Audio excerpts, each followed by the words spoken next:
And good evening, everybody. Welcome back to Jim Hines Stadium. Actually, still afternoon here, 4:30 as we're getting ready to start the championship matchup here. As it'll be the Roadrunners of Ramapo. Getting ready to take on the Profs from Rowan University in this championship game of the NJAC baseball tournament. 65 degrees as we get started here. Cloudy skies. The lights are on here. It's been a cloudy day, of course, throughout. First game. Rowan defeating the Cane Cougars to get here to the championship matchup. The Roadrunners will be the home team here in this championship game. Terry DeAndrea will be on the mound for Ramapo.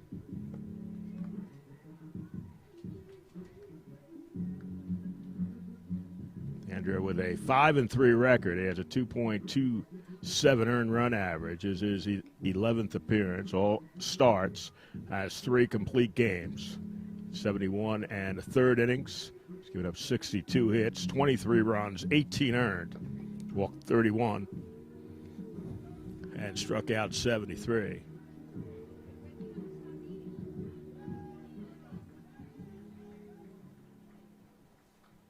Leading off the shortstop, number 3, Dillon Mendel. Let's go, Ramapo! So Dillon Mendel will lead it off here.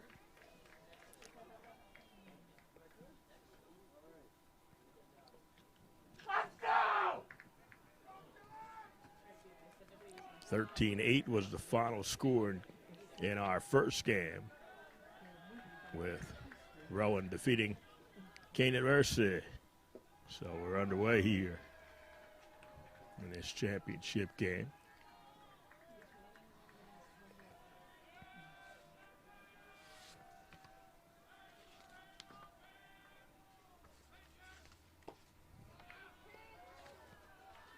Two and oh.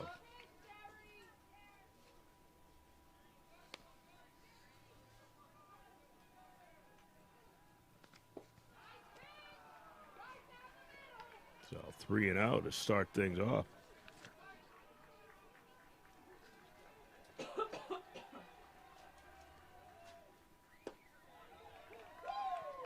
Gets his first strike. Andrea's a senior from Ridgewood, New Jersey, 6'1", 190-pounder. That one lifted in the air to the right side. And that will fall harmlessly on the warning track.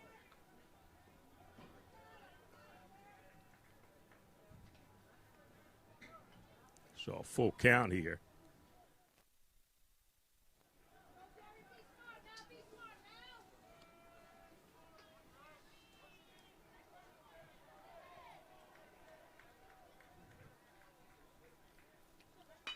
And that's hit hard, and that's going to be a base hit.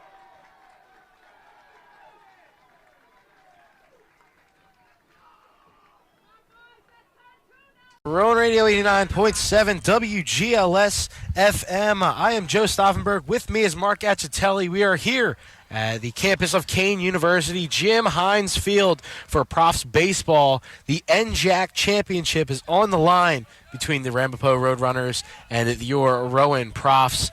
We got Luke Driscoll back in the WGLS studio. Awesome post game for the Blue Rocks. Unfortunately, couldn't get it done as a strike one goes to Alex Kokis, being in the second hole today.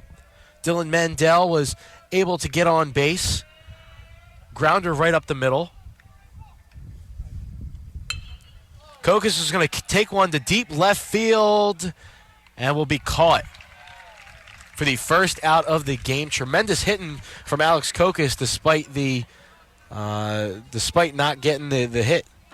Yeah, definitely a good sign for the Profs, though. You know, already making contact both trips to the plate. Dillon Mendel first with the single up the middle. Unfortunately, Alex Kokis flies out to left field, but it doesn't matter because the Profs are getting the bats going a little bit early.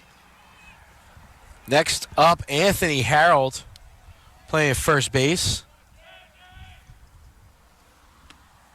Takes ball one right off the outside corner. Very close call. We heard a lot of disagreements from the umpire in the first game here.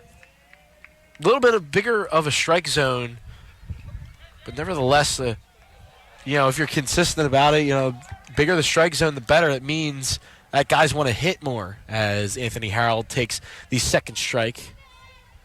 Speaking of Anthony Harold, Second ball, excuse me. Speaking of Anthony Harold, last game he hit a solo shot late in the game that helped the Profs pull away in that 13-8 victory over the Kane University Cougars. Yeah, he had a big home run. Guessing it was about like 335, 340. It was down the third base line. He took that one to deep left field. As soon as it left his bat, everybody knew it was out of the ballpark. Yeah, it was one of those where you crank it and just walk because you know you're getting around. Big crowd here at Jim Hines Stadium. A lot of screaming and yelling. Everybody is excited about this one. The NJAC championship on the line is now a full count for Anthony Harold. Goes Mendel, Kokas, Harold, Strickland, Gola, Frankie Aiello getting the start in the DH spot. Then it's Hiwa, Provost, and Shane to round out the order.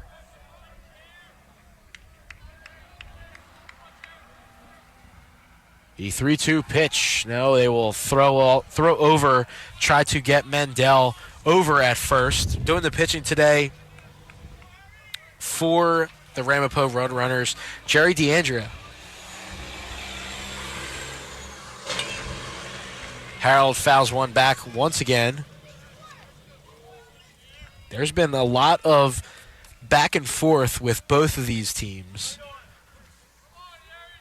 As on Friday, the Profs did beat Ramapo 3-2. Yesterday, Ramapo beat Rowan 7-2. As Anthony Harold draws a walk. Great plate discipline there from Anthony Harold.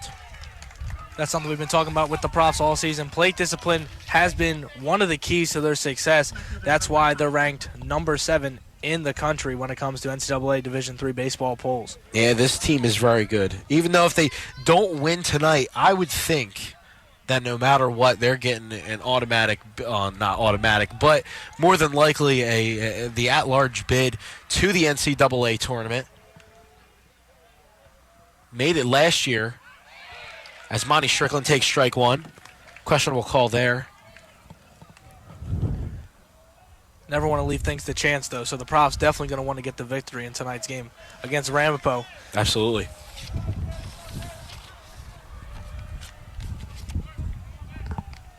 Oh, 1 count to Strickland. Make that 0-2 off of a big swing and a miss.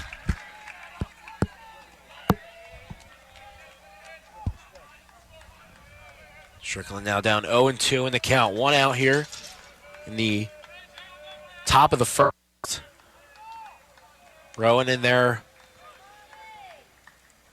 Brown jerseys with the gold lettering across front to say Rowan. The gold letters, or excuse me, the gold numbers on the back. Gray pants. Ramapo in the all white. Monty took that one for a ball, and the 1-2 pitch. Takes a look at that one, and that's going to be a strike.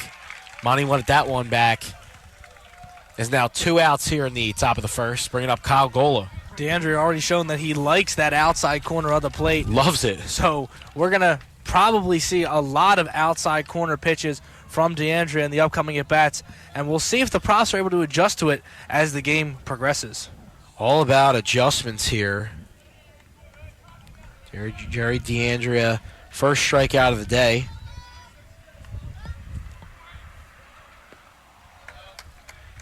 Take that one low for ball 1.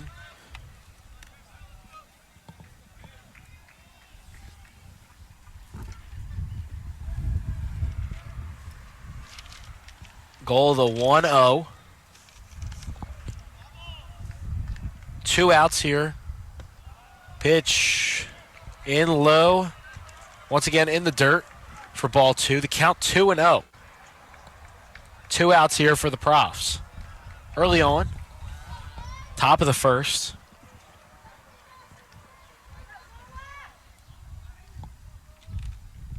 And the pitch taken out to center field. That is going to be in there. And a catch by the center fielder. That's going to do it for the top of the first as Gola. He slams his helmet in frustration near the Rowan bench. Got a lot of time left in the game as we head to the bottom of the first. This is Rowan Radio 89.7 WGLS FM.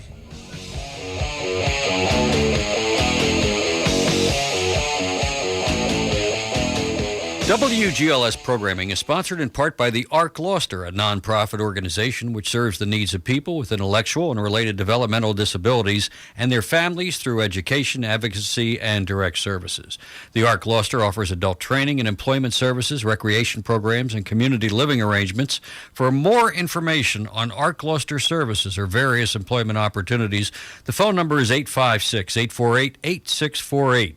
The ARC Gloucester, proud to be a sponsor of Rowan Radio 89.7 WGLS FM. WGLS programming is made possible in part by the Rowan University Alumni Association, proud to serve over 80,000 alumni through exciting events and programs, the Rowan Magazine, and special alumni benefits and discounts. The Alumni Association provides Rowan alumni with numerous opportunities to stay connected to their alma mater year-round. Alumni are encouraged to check out the website for a list of exciting upcoming events and programs. For more information, the website is alumni.rowan.edu. The Rowan University Alumni Association is proud to sponsor the programming on Rowan Radio. Hey, it's me, JC, and the place to be for Metal for the Masses every Monday night, 11 p.m. to 1 a.m. And now, back to the game. Rowan Radio 89.7 WGLS FM. I'm Joe Stauffenberg. With me is Mark Acitelli, and we got Luke Driscoll back in the WGLS studio. Profs coming up as they unfortunately couldn't get a run across the board in the top of the first. Profs trying to hold them as we got the ace. Danny Serreino on the mound for the Profs. Just a tremendous year for Serreino. Absolutely unbelievable. Absolutely tremendous for Serreino is right, Joe. ERA of 1.03 on the season. That is the best earned run average of any Prof pitcher coming into today's game and throughout the whole season. And Serreino is in fact their ace. You know, Profs have a really good pitching staff. They have the choice between Serreino and DiPiazza, and they have a lot of good pitchers on their squad, but Serreino is definitely their number one who they want going up against the Ramapo Roadrunners in tonight's NJAC final. Austin Unglob leads things off for the Roadrunners, playing shortstop today. Kuzmenko and Mulgeri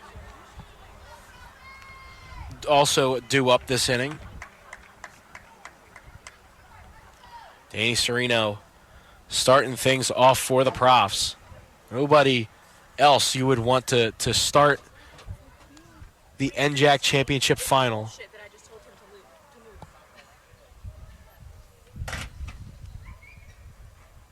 Serreino, first pitch. They try to get in there for a ball, a little low. The Roadrunners trying to get them fired up. Second pitch in there for ball one. Excuse me, ball two. Team is all fired up. Wow. You can hear that Roadrunner bench from all the way up here. Called strike one. And the bench silences. Yeah, it's a little bit of the Rowan side over here starts to get a little bit of a yelling start. Serreino deals. Pitch is fouled away. Now the count 2-2. You can tell just from the start this game's going to be a fun one. Between the two benches already starting to jaw, not necessarily at each other, but trying to get in each other's heads. It's going to be a fun one. Anthony Kuzmenko looks on patiently in the on-deck circle. Well, you can see Serreino wanted that one. That one looked just on the outside corner. Unfortunately, didn't get it. Unglob with the 3-2 pitch. Serreino dealt it. Mendel throw on the first. One out here in the bottom of the first. That's great defense right there from Dillon Mendel. Got the game started off last half inning in the top of the first. He started off with a leadoff single, and then how about him coming through with the glove this time from the shortstop position. Is able to get that ground ball, throw it over to first base to Harold. That's one out. Kuzmenko up.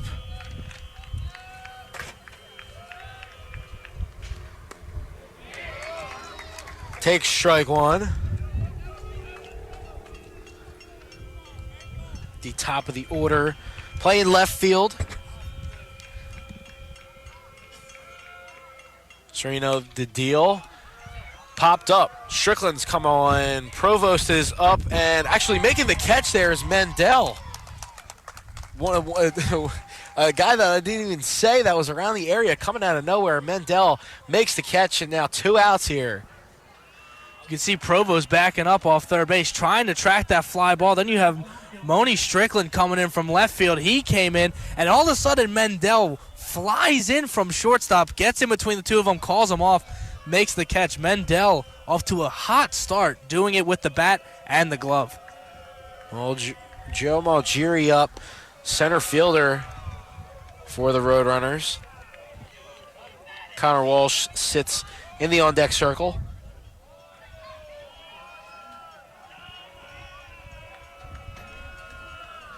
Serreino already dealing.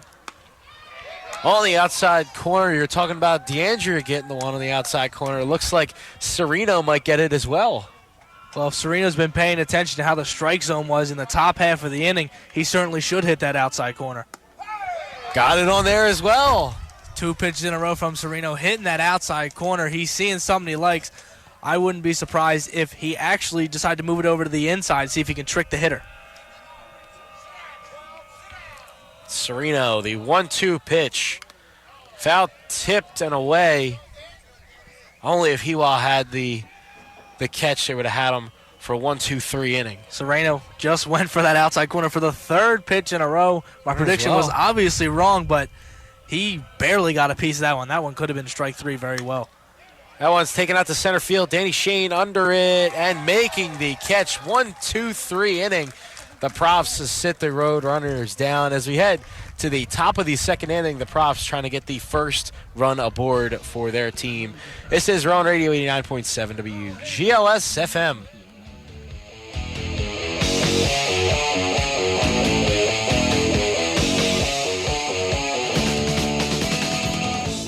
WGLS FM programming is made possible in part by Inspira Health Network.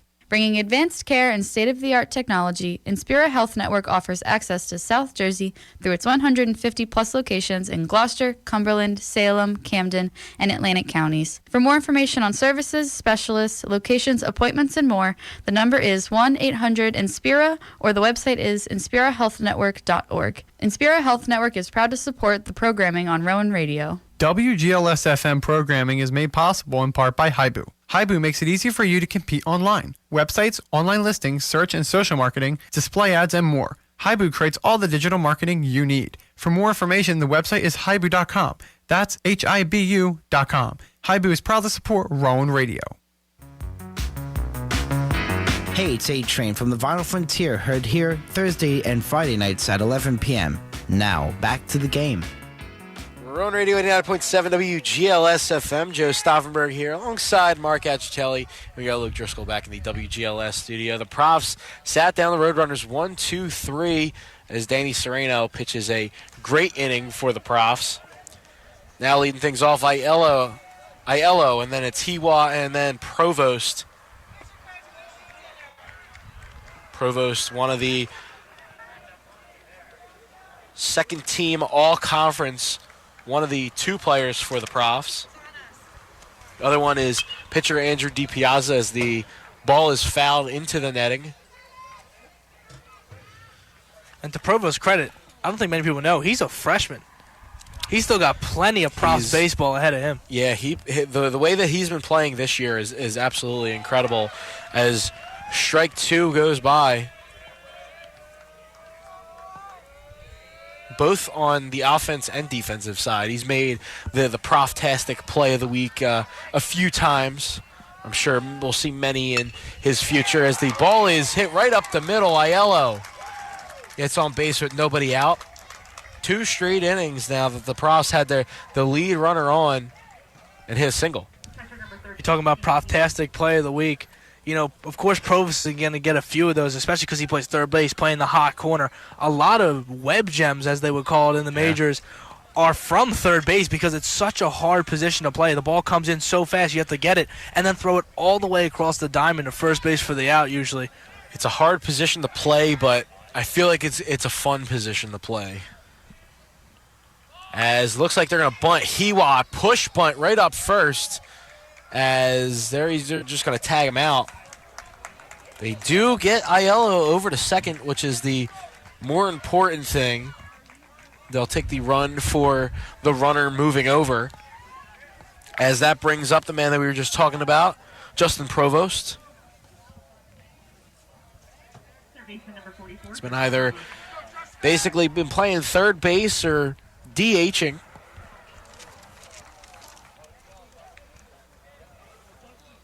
We didn't see him last game. I'm sure that Coach Dixon was trying to match up well, that if the Profs were down, they'd bring him in if they need him for a pinch hitter or if they need great defense out there, they put him in. But they saved his body. 0-1. Jerry Deandra. Swing and a miss by Provost. That's a big cut there from Provost. He looked like he might have been swinging for a deep fly ball. Yeah, I wouldn't say fences, but because he did have his head in there, he still won it. That's the problem. Like, everybody wants to swing away, and their head goes out somewhere as DeAndrea takes a step off the mound. Their head and eyes and they're out wherever, if they're right-handed batter, they're going to be looking at left field. If they're left-handed batter, they're going to be looking at right field. Keep your head in there. Take a good cut. Ball a little outside. DeAndre trying to work that corner once again. As I like to say, doing their little Ryan Howard impression. You know what I'm saying? I mean, the last couple years. No, of course. I'm not going to lie to you. I had a Ryan Howard jersey when I was younger. Of course, he was my favorite player. Come on, he's the guy hitting all the home runs. But towards the end of his career, he started looking like golf swings almost. The pitch, swing and a miss. Provost goes down on strikes. Now with 2 outs here, trying to keep the inning alive is Dan Shane. Dan Shane's just the kind of batter you want to come up in this situation. 2 outs, runner on second base. Shane got on base multiple times in the contest earlier today against Kane, and he is their best. He is the best on the team when it comes to drawing walks. We already talked about it. 40 walks drawn on the season. Unbelievable. So he's really good at working counts, and he has a very, very patient approach at the plate. Making the pitcher work, and that's especially the thing that you want to do early on in the game, because then that just affects the way that he moves for the rest of the game as the pitch is taken for a ball. Aiello on second as he was bunted over by Hiwa. The pitch, swing and a miss, Dan Shane. It was a good cut, though.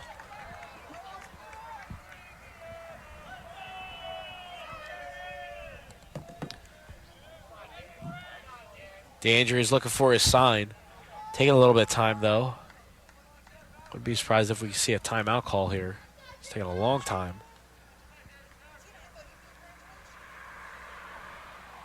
The 1-1 pitch. Fouled back.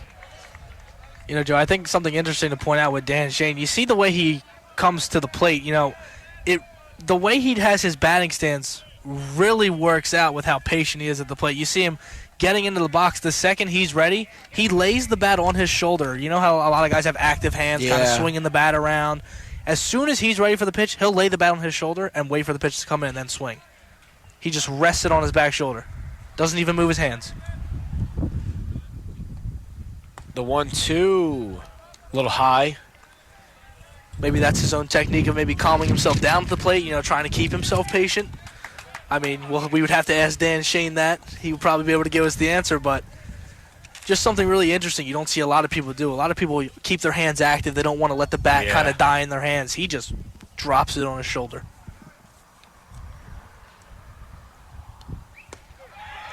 Two pitch is in there for a called strike 3. DeAndrea sits down Danny Shane, so they get 2 straight strikeouts to end the inning. As we go to the bottom of the second, Danny Serreino back on the mound for the Profs, as he's going to run out there and try to hold the Roadrunners at all goose eggs. This is Rowan Radio 89.7 WGLS FM.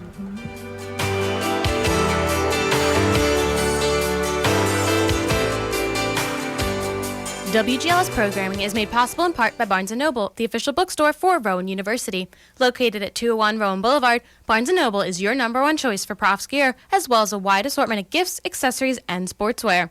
The bookstore is open Monday through Friday, 9 a.m. to 9 p.m., Saturday and Sunday, 10 a.m. until 6 p.m.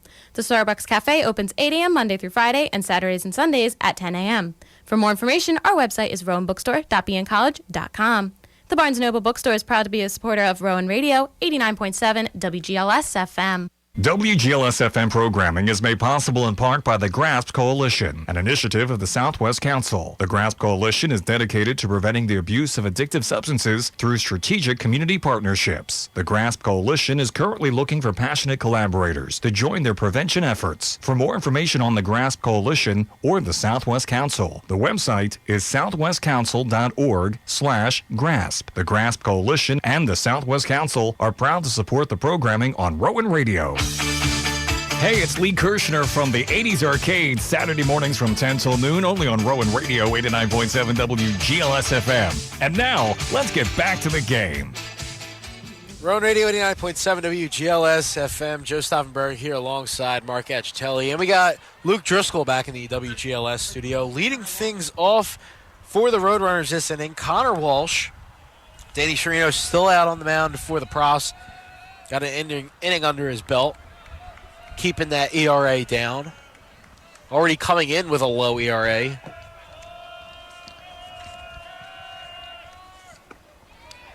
.03. Unbelievable.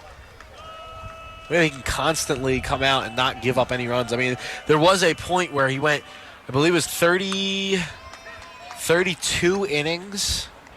Or 36 innings without letting up a run. Wow. To end the regular season and into the NJAC playoffs, which that's something to marvel about in general. As the third pitch gets by, now it's a 1-2 count. I think the one thing you notice about Serreino is he really has command of pretty much all his pitches. We've seen him throw a few different pitches so far in this game. I know it's early, but it seems like most of his pitches are in control. Haven't even seen one in the dirt yet. And we're on the fourth batter. Yeah, and some of them are getting a little bit high, which you can obviously bring that down, as you just need to have find a better release point. As the first strikeout of the day is there for Serreino as they throw on the first to drop third. And that's going to be the first out of the inning. I have Connor Walsh swinging and missing. Great job, though, by Hiwa to make sure he gets behind that pitch, corral it in front of himself, take a step, make sure he's not going to throw it at the base runner. Easy throw to Harold. That brings up Vinny Sita, third baseman for today. I'm sure we'll see many more of those strikeouts. Not the biggest strikeout guy, but can really throw some when he needs to. One hit down the third base line. That's going to be a fair ball. Sita's going around first, heading for second. Monty Strickland has it near the left field line to throw in, not on track, as Alex Kokas corrals that in right behind second base. That ball was hit with some force right behind it. It was a hard ground ball.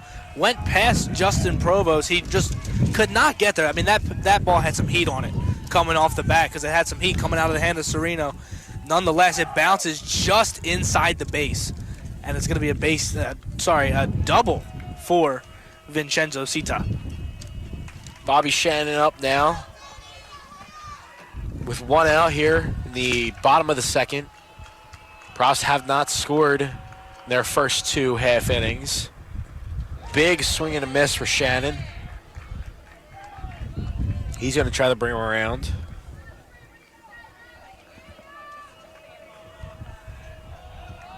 They always say that the ball did get smoked down the line, too. They do say that the faster it in, the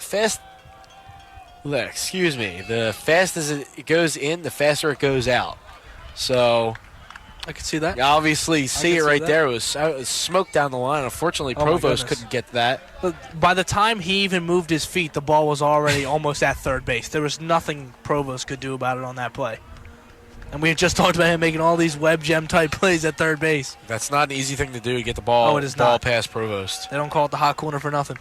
1-1. Danny Serreino deals. Ball fouled back. Making the count now 1-2.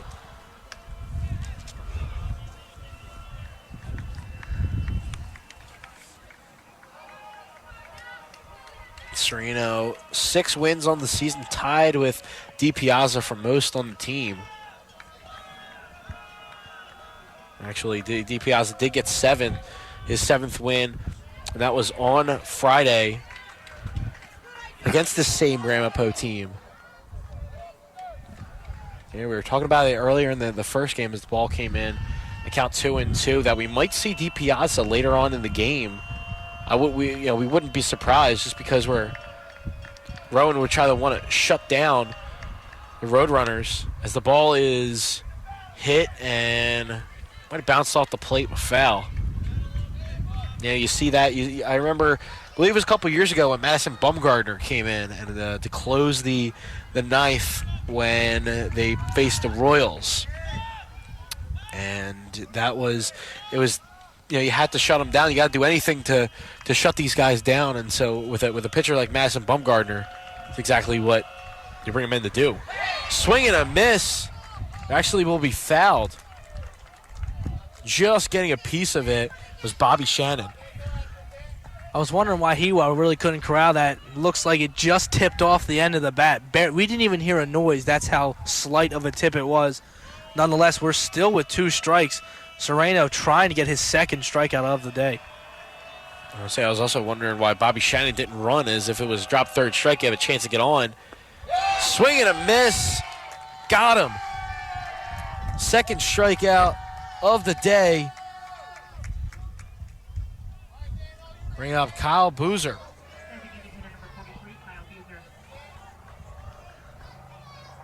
DHing today. Batting in the 7th spot. Danny Serreino are 2 strikeouts so far on the day and the inning.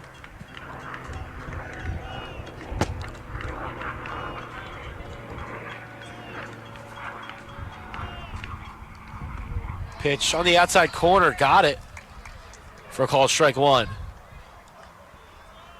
Buser didn't like that one. If Buser's been watching most of this game, he'll know that the outside corner is open. The ump is calling a lot of strikes on it. So there it is, preparation, making adjustments as the game goes on. Ball is blocked by Hiwa. Great job of not letting that ball get behind him.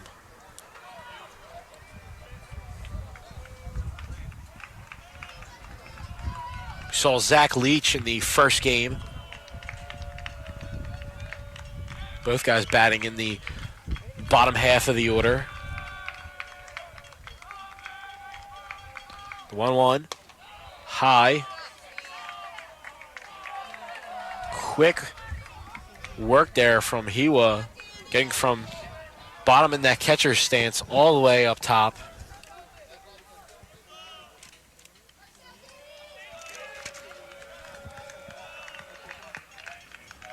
Like we said, the Friday night they did beat Ramapo 3-2. Lost to Ramapo last night 7-2. It was a big swing and a miss. His head was looking at right field while the ball was in the glove. I gotta tell you, that looked like a breaking ball, and Serreino has a very good breaking ball. You're right, the batter was literally looking at right field, and then he turned around, the ball was already in the glove. Let's see if he does the same thing here. Goes with a fastball, but it was blocked. They do check the swing, and he does not go. Now full count here. Serreino trying to end this at bat.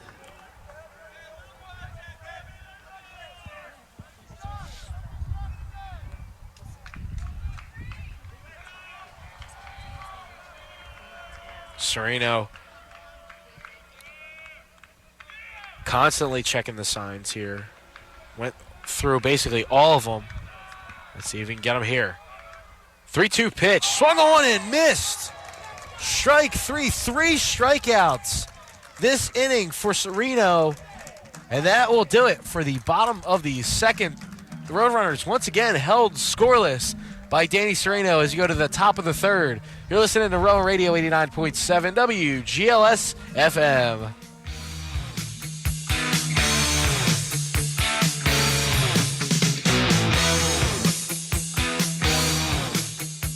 Coverage of Prof Sports on Rowan Radio is made possible in part by the Brown and Gold Gridiron Club. The Gridiron Club is composed of former participants and supporters of the RUGSC football program, whose goal is to bridge Rowan's athletes past, present, and future. If you would like to support the club, participate in Gridiron events, or would like more information, the email address is gridironclub@rowan.edu. The Gridiron Club reminds you that the 30th annual Richard Wacker Memorial Golf Outing is scheduled for June 28, 2018 at Seaview Spa and Resort. The Brown and Gold Gridiron Club is proud to support Prof Sports on Rowan Radio. Coverage of Prof Sports on WGLS FM is made possible in part by Landmark Americana. Located on 1 Mullica Hill Road in Glassboro, New Jersey, Landmark Americana provides a variety of dining options, including burgers, wings, ribs, and more. For more information, the number is 856-863-6600, and the website is landmarkamericana.com. Landmark Americana is proud to support Prof Sports on Rowan Radio 89.7 WGLS FM. Hi, it's Mars from Satin Nights, Saturdays at 11 p.m. Now back to the game. We're on Radio 89.7 WGLS FM. I'm Joe Stauffenberg. With me is Mark Cacciatelli.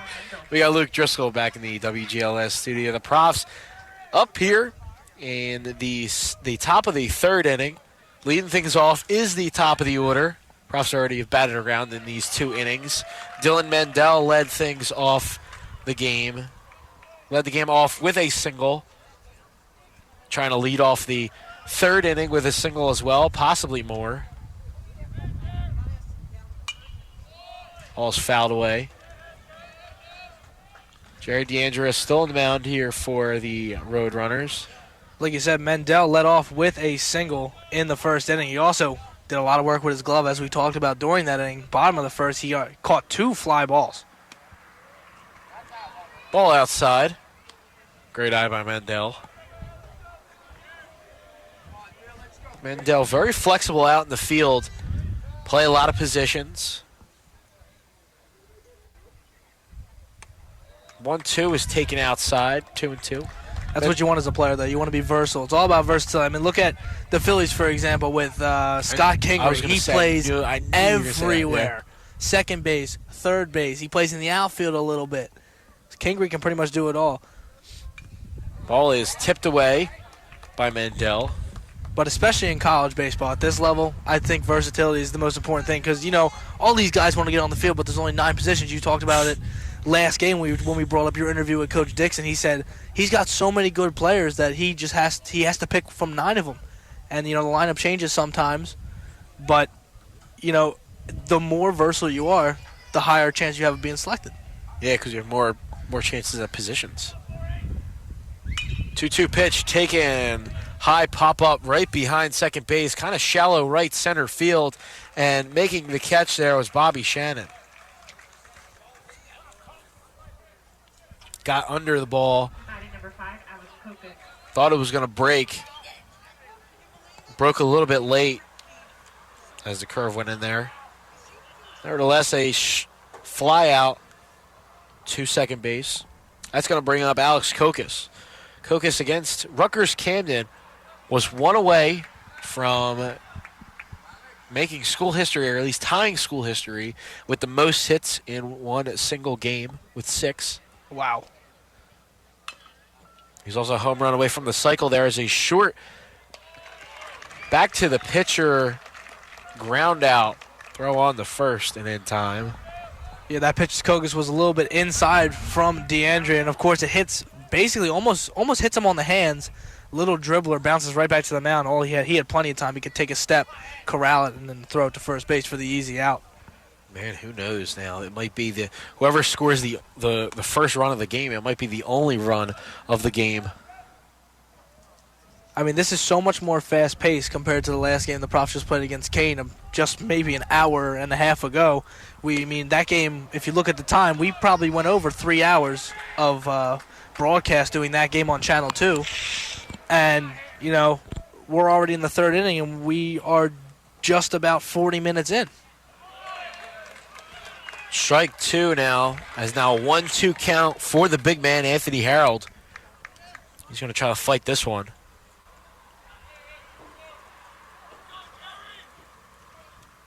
DeAndrea, the pitch. Chopper, high chopper to first base. They're going to flip on the first, and he's safe. DeAndrea was covering first base off the high chopper to Walsh. Walsh gave it a little flip as he slid right in the first base. Harold ran it right out. Runner on. How about Anthony Harold, the big guy, getting down the base pass. Showing the speed. Showing his speed. Gets down the base pass. The little that he has. That's right.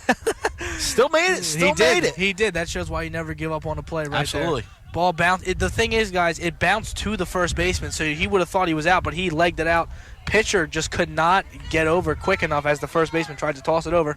DeAndrea couldn't get on first base, and he legs out an infield single. Not the quickest, but he still made it there.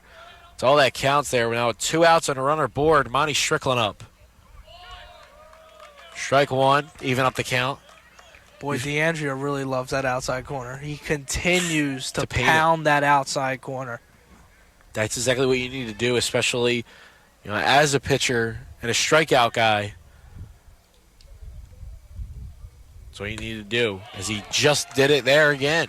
That's very dangerous. Strickland doesn't even know what to swing at or anything of the sort. He's kind of in the batter's box. That's 2 strikes in a row he's looked at. Of course, we don't want him to jump all over the next pitch if it's not there. But you got to think he's thinking, God, I better not go out. Ball is hit right up the middle. Anthony Harold's going to stop at second. Strickland's on with a base hit. Would you look at that? Just as I say, he might not want to jump on the next pitch. He jumps on the next pitch, hits it in the gap between shortstop and second base, right up the middle. He advances Harold to second base, while Strickland will be safe at first. Profs now with 2 runners on base and 1 in scoring position. Bringing up Kyle Gola.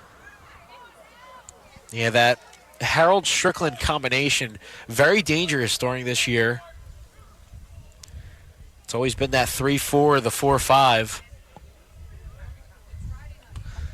As Gola will take strike 1. As you say, Kyle Gola comes up to bat. We remember early in the game against Kane earlier today, he was able to get a 2 RBI triple the last time he had 2 runners on base. So let's see if he can do it again. There's a quick pickoff throw to second, not in time to get Harold.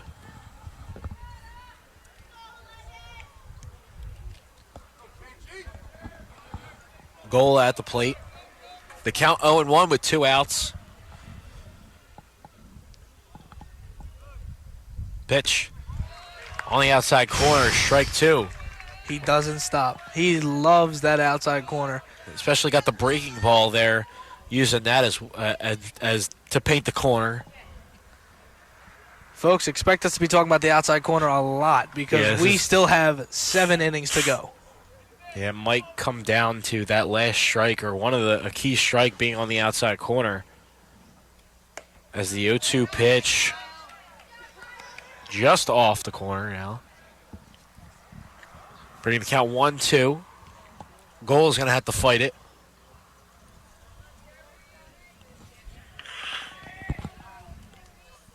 2 outs. Strickland on first, Harold on second.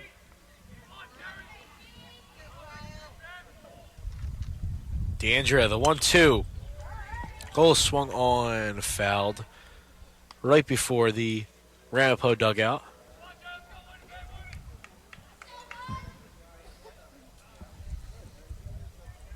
Here on the campus of Kane University, Jim Hines Stadium in Union, New Jersey. Beautiful complex they have here at Kane, I gotta say. All in one little kind of corner of the university. Goal rips one, but foul down the third base line. We talked about it. This baseball stadium has the feel of a minor league atmosphere. You know, the seats right behind home plate, netting all around the walls, adorned with different pictures and different relics from Kane's past teams and seasons, different championship banners and all that.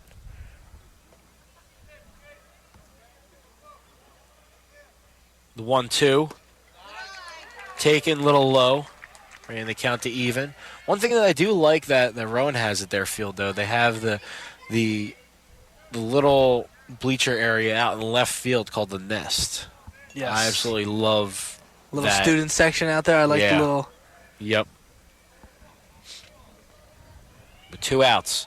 DeAndrea, the 2-2 pitch. Swung all fouled back, and staying alive is Gola.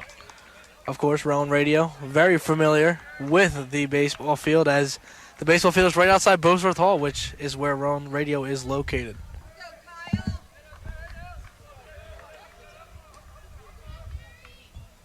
So now we'll do it again. The 2-2. 2 outs. DeAndrea sets from the stretch. Delivers. Swung on. Might be blooped. This is going to be trouble. It's going to get over the head of the second baseman. Here comes Anthony Harold. And he stands up as coming home to score. It's 1-0 Profs here in the top of the third. Well, that one certainly didn't look promising coming off the bat, but it bloops in between the right fielder and the center fielder. It looked like he was getting under it, and the next thing you know, it looked like he might have lost it for a second. Dropped right in front of him, and Harold is able to score from second base. Right over the head of Bobby Shannon. Harold using all of his speed, all of his might that he can. I mean, it was 2 outs. You know, you're running on anything. That also helped as well. There's great plate discipline as well from Kyle Gola. He's going to get the RBI, as that brings up Frankie Aiello. Like we said, he's very good with 2 men on base. As we said last game, a 2 RBI triple, and now this one, an RBI single. It'll put the Profs ahead in this NJAC final. Kyle Gola has silently become one of the better players on this team, despite either hitting at the bottom of the order or even sometimes at the top. He's quietly been one of the better players. 2 outs. DeAndrea sets. The pitch to Aiello. Swung on and missed. That's going to be out number 3, but not before the Profs grab 1 run here in the top of the third as we go to the bottom of the inning. And Danny Serreino is going to try to keep the 1-run deficit intact. This is Rowan Radio 89.7 WGLS FM. Stick around, more coverage after this.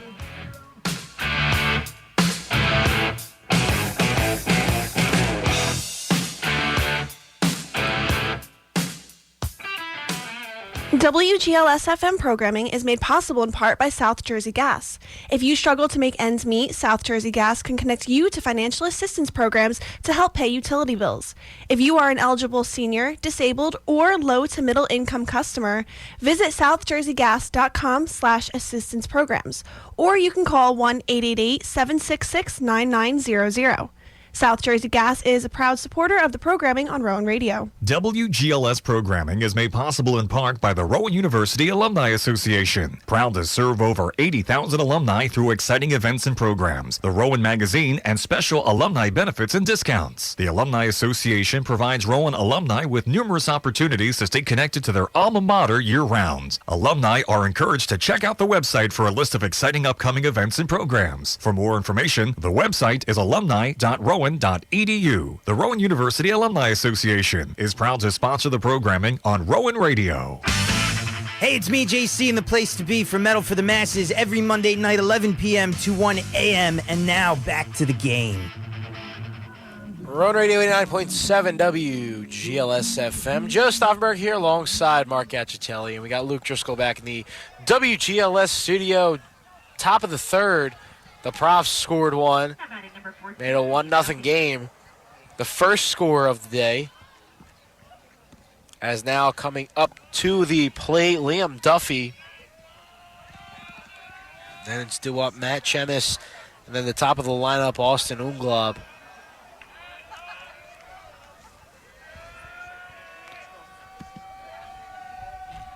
Serreino still on the mound.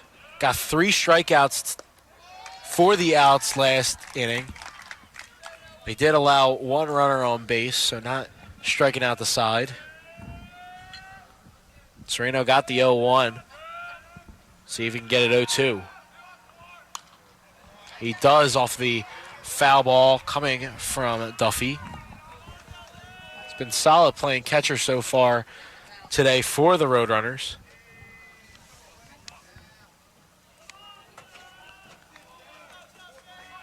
The 0-2. Got him on the outside corner. Strike 3. Had him looking. So far, the past 4 outs, courtesy of strikeouts and Danny Serreino. Serreino once again getting that strikeout.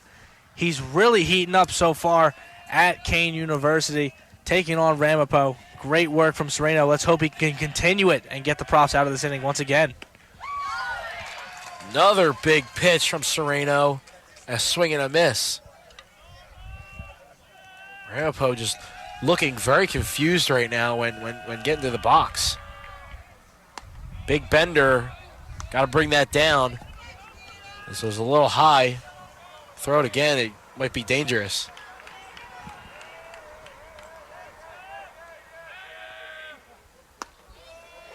On the outside corner. Strike 2. Serreino has Chemis in a hole. 1-2.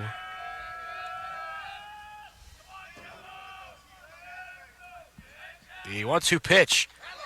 Outside corner just missed. Wow. Might have been closer than the previous pitch. But nevertheless, will be ball 2. The 2-2. Now he has him. Got him looking. 5 straight strikeouts for Danny Serreino. Serreino did not get the call he wanted on the third pitch, but he says, you know what, I'm going to put it in the same exact place, except a little bit more inside. That ball was maybe a centimeter closer to the middle of the plate than the last one. Nonetheless, it is his 5th strikeout already, and we're only in the bottom of the 3rd inning. 5 straight strikeouts for Serreino to get the outs. As he starts the next hitter off with a strike. 2 outs. Big swing and a miss. He really fooled him there. The ball was in the dirt just before it touched the plate, and he still swung at it. So now the count 0-2. Serreino has him. The 0-2 pitch, a little high. Good waster.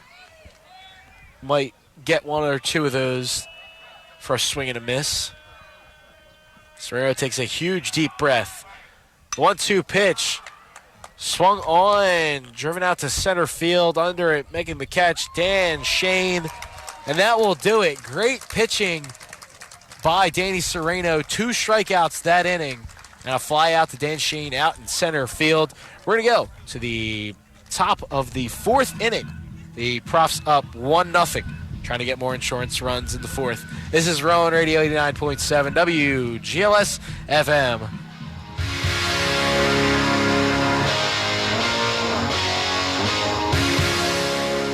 WGLS programming is sponsored in part by the ARC Gloucester, a nonprofit organization which serves the needs of people with intellectual and related developmental disabilities and their families through education, advocacy, and direct services. The ARC Gloucester offers adult training and employment services, recreation programs, and community living arrangements. For more information on ARC Gloucester services or various employment opportunities, the phone number is 856-848-8648. The ARC Gloucester, proud to be a sponsor of Rowan Radio 89.7 WGLS FM. WGLS FM programming is made possible in part by the GRASP Coalition, an initiative of the Southwest Council. The GRASP Coalition is dedicated to preventing the abuse of addictive substances through strategic community partnerships. The GRASP Coalition is currently looking for passionate collaborators to join their prevention efforts. For more information on the GRASP Coalition or the Southwest Council, the website is southwestcouncil.org/GRASP. The GRASP Coalition and the Southwest Council are proud to support the programming on Rowan Radio. Hey, it's A-Train from the Vinyl Frontier, heard here Thursday and Friday nights at 11 p.m. Now, back to the game. Rowan Radio 89.7 WGLS FM.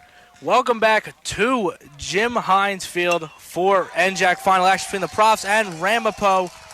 And leading off the inning right there is Stephen Hiwa. He starts off with a first pitch swing, gets a single out to right field, gets on base right away. Yeah, it was a great piece of hitting there. It was the first at bat of the inning, first pitch of the inning. That's exactly what you want to do if you're the Profs. Try to get early hits, as early as you can. Either that or you want to make the pitcher pitch many. So you got to make sure you get your pitch early on in the at bat. Now up to bat for the Profs, number 44, Justin Pro, as he struck out in his last appearance at the plate, and he takes the first one for a strike. Actually leaned in to bunt it, and he pulls out, but still one strike is the count, 0-1 count. Provost stepping on the box, asking for time. DeAndrea also steps off the mound.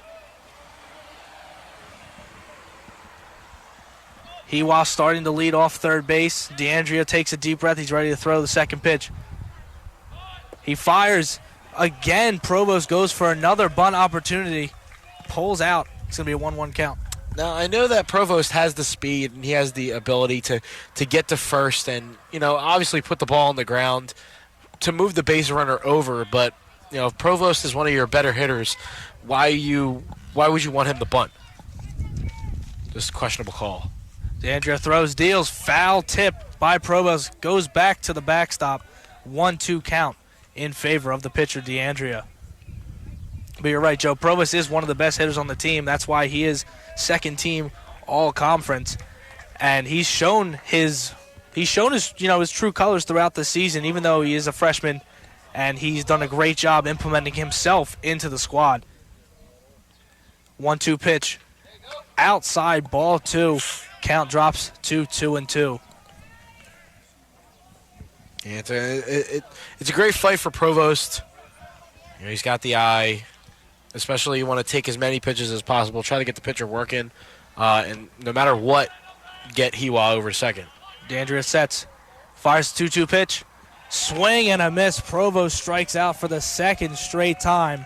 And that'll be one out here in the top of the fourth inning. However, Hiwa still is on first base. Stepping up to bat for the Profs now, number 25, Dan Shane. Yep. We've talked about his patience throughout today's games and how he, has been doing such a great job at the plate. Yeah, he tried to pick off Hiwa over there, couldn't get it in time. But going back to Provost, looked like it was possibly a changeup, maybe something, definitely not a fastball.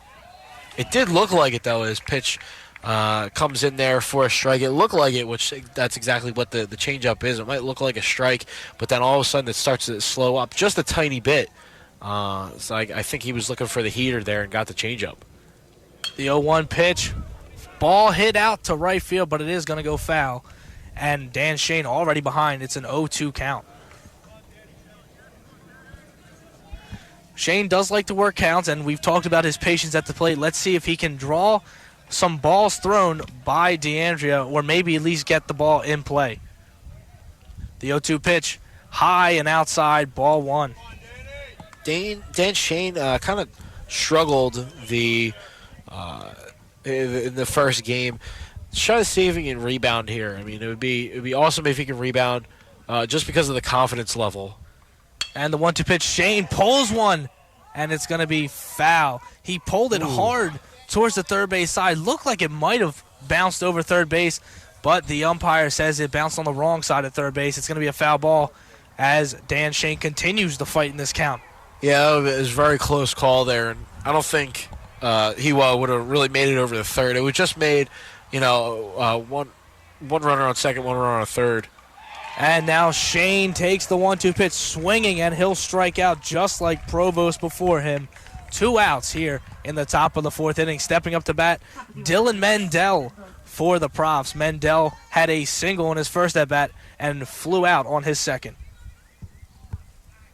He got the game started. Nice single. Trying to get things started now here might be with a single. That would be great. First pitch from DeAndrea.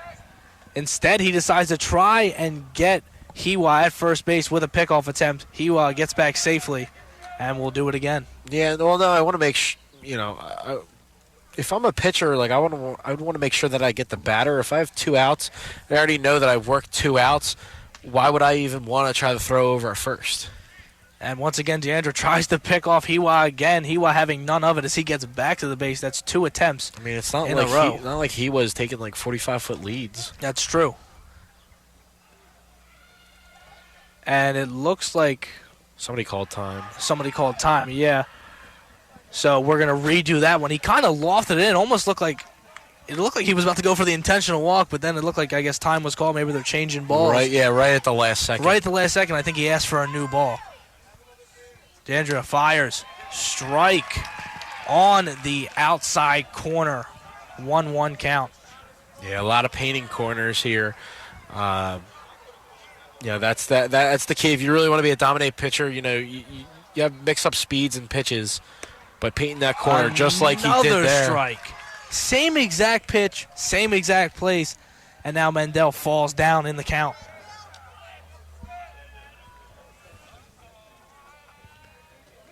DeAndrea takes a deep breath, sets, fires.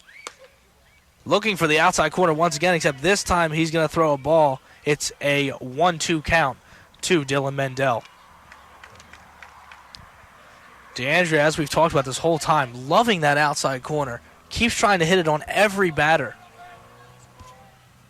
He fires. Mendel lofts one into right field. It's going to drop in for a base hit.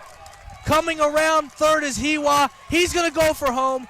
No play at the plate as Hiwa's able to score, and Mendel slides into third base with an RBI triple. Profs up 2-0 here in the top of the 4th inning, courtesy of an RBI triple from Dillon Mendel. Yeah, so I saw that Hiwa took off, and they were all worrying about Hiwa over at second.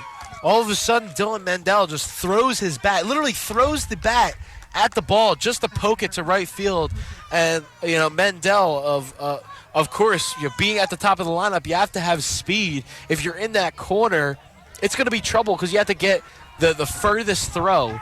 First base is there, second base is there, but the furthest throw is the third. You're right. That was a half-hearted swing, but now stepping up to bat is Alex Kokis, number 5. He takes the first pitch for a strike. He falls behind. 0-1 is the count. Next pitch. He checks his swing. They're going to check with first base. And he says that he went. So that's going to be strike 2. 0-2 count. Quickly, the Profs starting to fall behind in counts. Third pitch from DeAndrea, low in the dirt. That's going to be ball 1. Count drops to 1-2. 2 outs here in the top of the 4th inning. Profs threatening as Dillon Mendel sits on third base. DeAndrea takes a deep breath, and he decides to step off the rubber as it appears the umpire has called time to send some sort of message over to the Profs bench. Not too sure what. I really didn't hear any loud chirps. Or I don't know chants. if he was talking to a Profs player or a parent or a fan. Ooh. Anyway, Kokis rips one foul down the third base line. The count's going to stay at 1-2. Yeah, that wasn't just ripped. That was smoked. If that ball was, straightened out a little bit more, the Profs would be up 3-0. Kokis ready. Looks at the next pitch from DeAndrea. That ball also in the dirt. Count drops to 2-2, so Kokis working the count, trying to get his team a third run.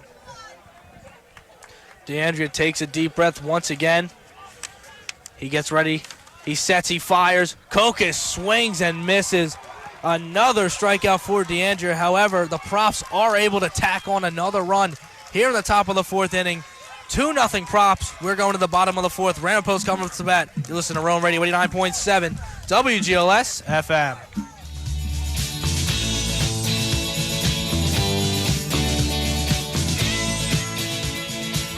WGLS programming is made possible in part by Barnes & Noble, the official bookstore for Rowan University. Located at 201 Rowan Boulevard, Barnes & Noble is your number one choice for Profs gear, as well as a wide assortment of gifts, accessories, and sportswear. The bookstore is open Monday through Friday, 9 a.m. to 9 p.m., Saturday and Sunday, 10 a.m. until 6 p.m. The Starbucks Cafe opens 8 a.m. Monday through Friday, and Saturdays and Sundays at 10 a.m. For more information, our website is rowanbookstore.bncollege.com. The Barnes & Noble Bookstore is proud to be a supporter of Rowan Radio, 89.7 WGLS FM. Coverage of Prof Sports on Rowan Radio is made possible in part by the Brown and Gold Gridiron Club. The Gridiron Club is composed of former participants and supporters of the RUGSC football program, whose goal is to bridge Rowan's athletes past, present, and future. If you would like to support the club, participate in Gridiron events, or would like more information, the email address is gridironclub@rowan.edu. The Gridiron Club reminds you that the 30th annual Richard Wacker Memorial Golf Outing is scheduled for June 28, 2018 at Seaview Spa and Resort. The Brown and Gold Gridiron Club is proud to support Prof Sports on Rowan Radio.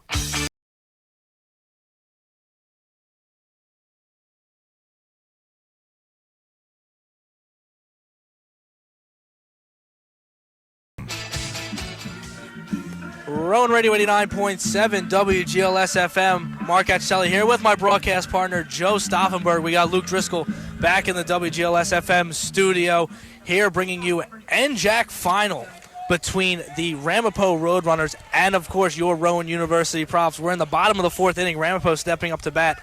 And up to bat for Ramapo is number 6, Anthony Kuzmenko. Profs currently have a 2-0 lead here in the fourth inning. Meanwhile, pitcher Danny Serreino has been pitching unbelievably on the mound today with multiple strikeouts. Serreino sets. Kuzmenko's ready. Serreino fires. Little chopper up the middle. It's going to get in the gap for a base hit. Kuzmenko's going to round first, but he's going to stop. And it's a leadoff single for Anthony Kuzmenko. Yeah, and it was just a tremendous hit. Nothing you can do about that from Danny Serreino. But how about during the break here at Kane, at Jim Hines Stadium, that, of course, you've been probably hearing through our microphones of how both sides are getting really, really excited for this game. They just played Why Can't We Be Friends?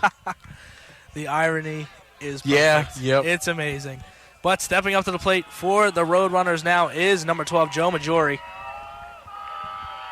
Serreino fires. Majori takes the pitch low. It's going to be a 1-0 count to start. Yeah, Majiri flew out to center field. He flew out to Dan Shane. Hard hit ball. A lot of hard hit balls tonight. Just a lot where the Profs are, where the defense is. They're there, and it's not getting by. Like we saw, believe it was the 7th or 8th inning for the Profs, where just everything wasn't going Kane way. Serreino sets. He fires. Majori looks at that one, but that one's a strike. It's a 1-1 count.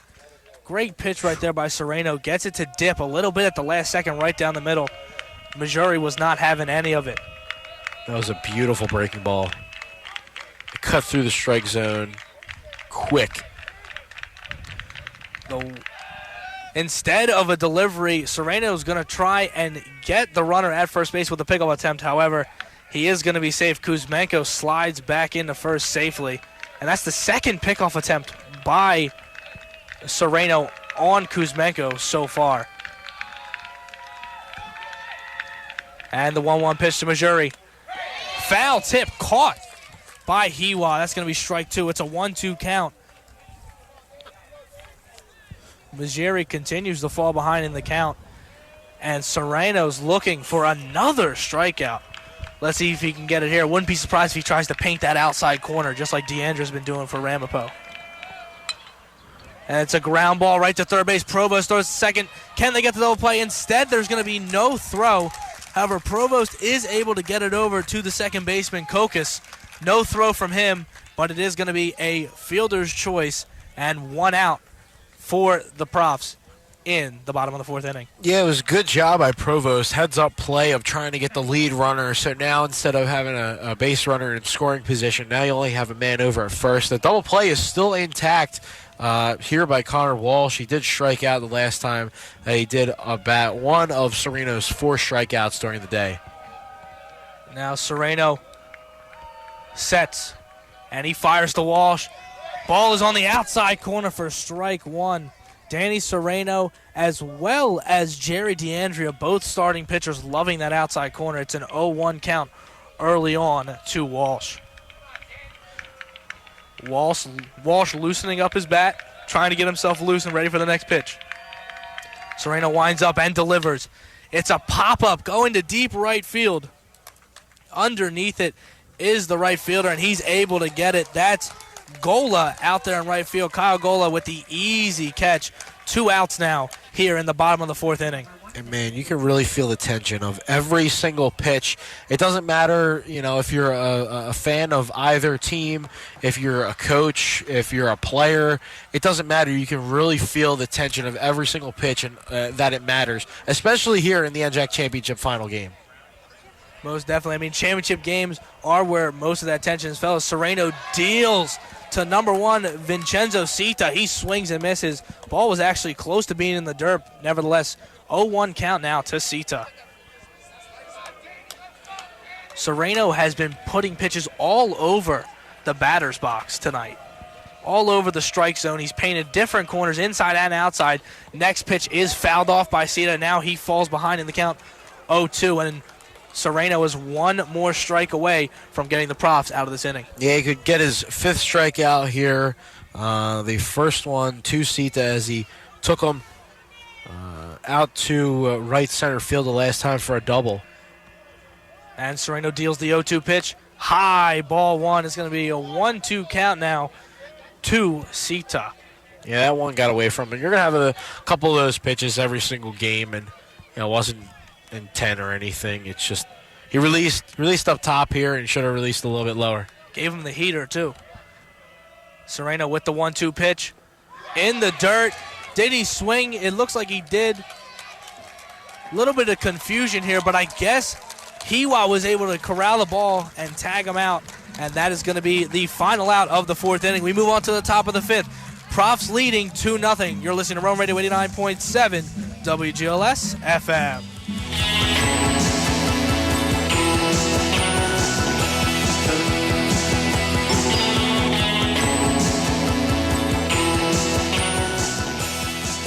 WGLS-FM programming is made possible in part by Inspira Health Network. Bringing advanced care and state-of-the-art technology, Inspira Health Network offers access to South Jersey through its 150-plus locations in Gloucester, Cumberland, Salem, Camden, and Atlantic counties. For more information on services, specialists, locations, appointments, and more, the number is 1-800-INSPIRA or the website is inspirahealthnetwork.org. Inspira Health Network is proud to support the programming on Rowan Radio. Coverage of Prof Sports on WGLS-FM is made possible in part by Landmark Americana. Located on 1 Mullica Hill Road in Glassboro, New Jersey, Landmark Americana provides a variety of dining options, including burgers, wings, ribs, and more. For more information, the number is 856-863-6600, and the website is landmarkamericana.com. Landmark Americana is proud to support Prof Sports on Rowan Radio 89.7 WGLS-FM.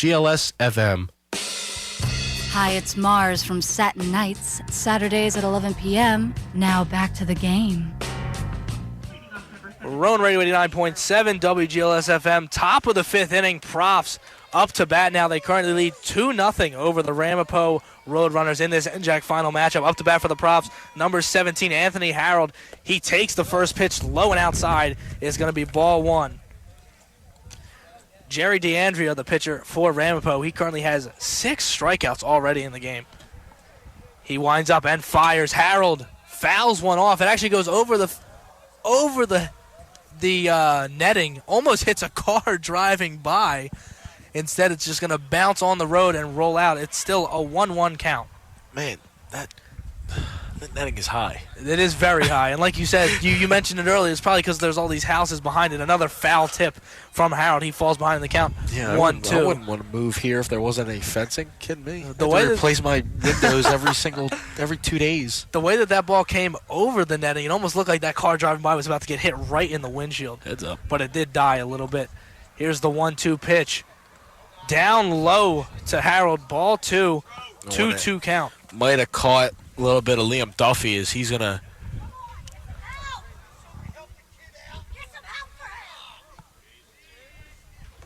Yeah, look like he's all right though. The ball might have bounced and hit him like in the either the stomach or the chest protector is there for a reason. I don't know. Might have caught the inner thigh too. That's not a. Maybe he could have hit his foot. His foot's not really protected. It was in the dirt. The pitch was in the dirt. Either way, it's not a good feeling. Just because that's a stinger. The weather. I don't want to say it's cold, but it's a little bit colder than it would be for like a summer, like a springtime. But so getting hit basically anywhere is going to hurt. The 2-2 pitch.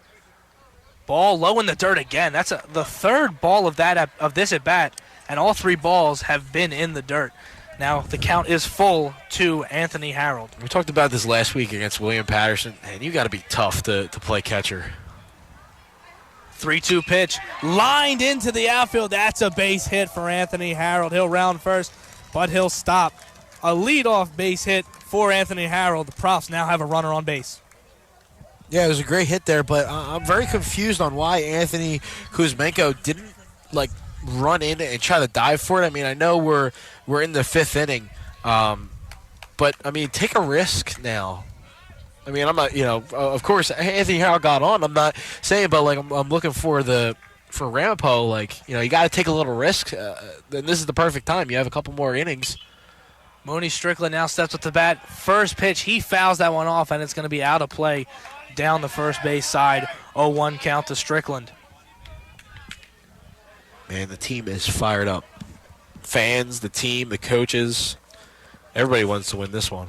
Very different atmosphere from the beginning. It seemed like Ramapo had all the momentum as they tried the intimidation factor in the first inning.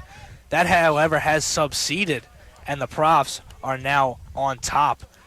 Next pitch is going to be a strike as well. 0-2 count to Mooney Strickland as he falls behind. He looked at that one. Yeah, and I saw Zach Listro coming out of the dugout, kind of trying to get his team fired up, pounding his arms up and down. The 0-2 pitch. Strickland swings and misses. Ball's in the dirt. He's going to get tugged out. No, might have been actually fouled off of his foot. Yeah, you're right. I think it hit the very end of the bat, dropped down. It looked like the catcher was going to pick it up and then tag him out, but instead he was just giving him a little pat on the backside, telling him to kind of move out of the way so he could grab the ball and throw it back to DeAndrea. Nonetheless, 0-2 count to Strickland. DeAndrea sets and readies.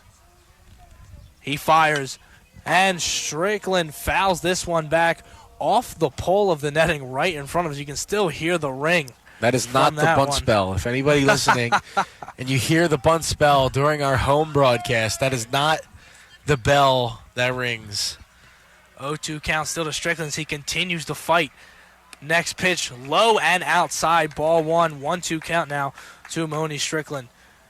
I'm just so surprised of how that actually sounded. That did sound like the bell. I mean, it's a pretty big, hefty pole. I got to give it to you. It's big. I mean, I can't even see the first baseman from where we are because of it. And the 1-2 pitch. Outside again. Ball 2. A 2-2 count. And here's Mooney Strickland. Came from 0-2. He's now worked it to 2-2. And he'll either try and get a hit or work it to a full. Yeah, Monty's been clutch all year for the team, all his career here at Rowan. Let's see what he can do here. And he swings and fouls that one off, continuing to fight. That's his third foul ball of the at-bat. Yeah, he's really working this at-bat. That's exactly what you want. That's exactly what you need. And the thing that this does, too, not only does it help Monty stay on track at the plate, but it also increases DeAndrea's pitch count. which he's already struck out 6 Profs batters, so they might want to get him out of the game as soon as possible. Now Monty hits it to deep left field. It's going to be caught, and Harold will retreat back to first base. 1 out here in the top of the 5th inning. Man, I mean, he wasn't running like he just hit a home run, but, man, I was thinking of the same thing when you said the deep left field, it definitely had the height. Unfortunately, didn't have the distance there, as now bringing up Kyle Gola. Definitely not the most difficult play for Kuzmenko out there in left field. We were just talking about how he kind of laid off of Harold's hit, but that one he didn't really have to move for at all. Now, like you said, up to bat, Kyle Gola for the Profs. The delivery from DeAndrea is outside, ball 1. Kyle Gola already doing his part so far in this NJAC final. Already has an RBI on the board. The 1-0 pitch, another ball. That's going to be ball 2. 2-0 count.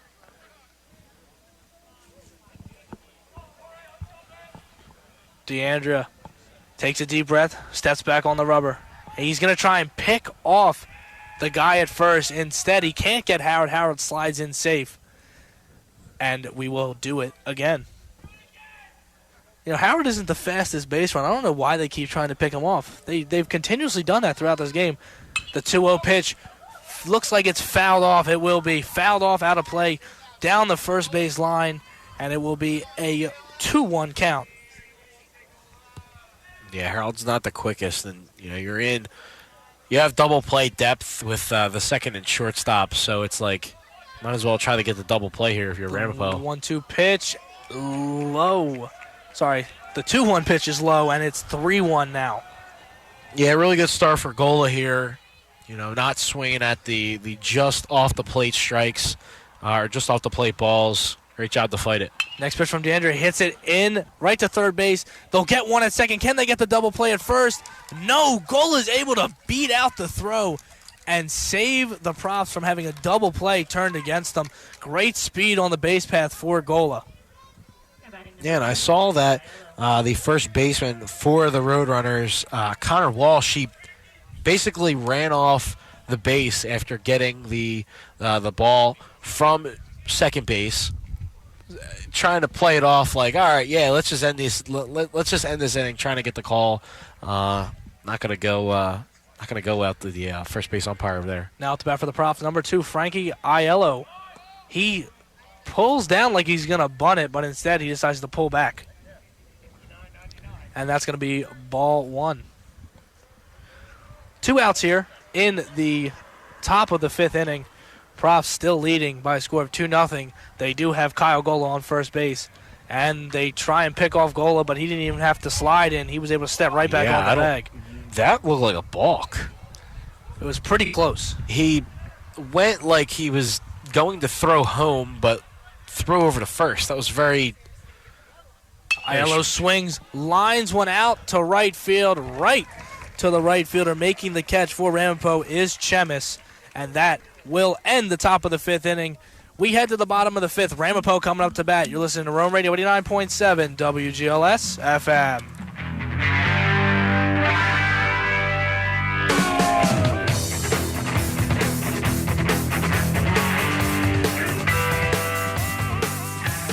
WGLS programming is made possible in part by Barnes & Noble, the official bookstore for Rowan University. Located at 201 Rowan Boulevard, Barnes & Noble is your #1 choice for Profs gear, as well as a wide assortment of gifts, accessories, and sportswear. The bookstore is open Monday through Friday, 9 a.m. to 9 p.m., Saturday and Sunday, 10 a.m. until 6 p.m. The Starbucks Cafe opens 8 a.m. Monday through Friday, and Saturdays and Sundays at 10 a.m. For more information, our website is rowanbookstore.bncollege.com. The Barnes & Noble Bookstore is proud to be a supporter of Rowan Radio, 89.7 WGLS FM. WGLS programming is sponsored in part by the ARC Gloucester, a nonprofit organization which serves the needs of people with intellectual and related developmental disabilities and their families through education, advocacy, and direct services. The ARC Gloucester offers adult training and employment services, recreation programs, and community living arrangements. For more information on ARC Gloucester services or various employment opportunities, the phone number is 848-8648. The ARC Gloucester, proud to be a sponsor of Rowan Radio 89.7 WGLS FM. Hey, it's me, JC, and the place to be for Metal for the Masses every Monday night, 11 p.m. to 1 a.m. And now back to the game. Rowan Radio 89.7 WGLS FM. Back here with Profs Baseball at Kane University. Profs in the NJAC final taking on the Ramapo Roadrunners. Winner of this game gets the crown. Bottom of the fifth inning, Ramapo coming up to bat on the hill still for the Profs is number 23, Danny Serreino. And coming up to bat for the Roadrunners is number 3, Bobby Shannon. Serreino taking his time to get back to the mound, as Shannon also taking his time to get back into the batter's box. Serreino picks up a little bit of dirt, tries to get his hand dirty so he can get a better grip on the ball. And now he steps on the rubber, and he looks like he's ready to deal. 4 innings, only 2 hits and 6 strikeouts. Wow. Unbelievable day so far for Danny Serreino. Serreino takes a deep breath, and he starts his windup. The pitch. Strike one gets Shannon swinging on the high heat. Man. 0-1 count now to Bobby Shannon.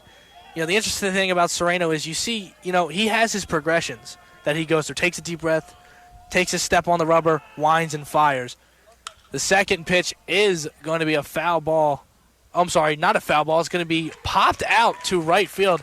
It looked like off the bat. I kind of lost that one in the sky, but it goes off the bat into right field. Easy play out there for the Profs. And that's 1 out. And that was Kyle Gola out there in right field making the catch. But as I was saying, it seems like Serreino, takes a deep breath, has his progressions where he takes a step, winds up, and then fires. And I think that has an effect on his consistency. First pitch from Serreino, low and inside. It's going to be ball 1.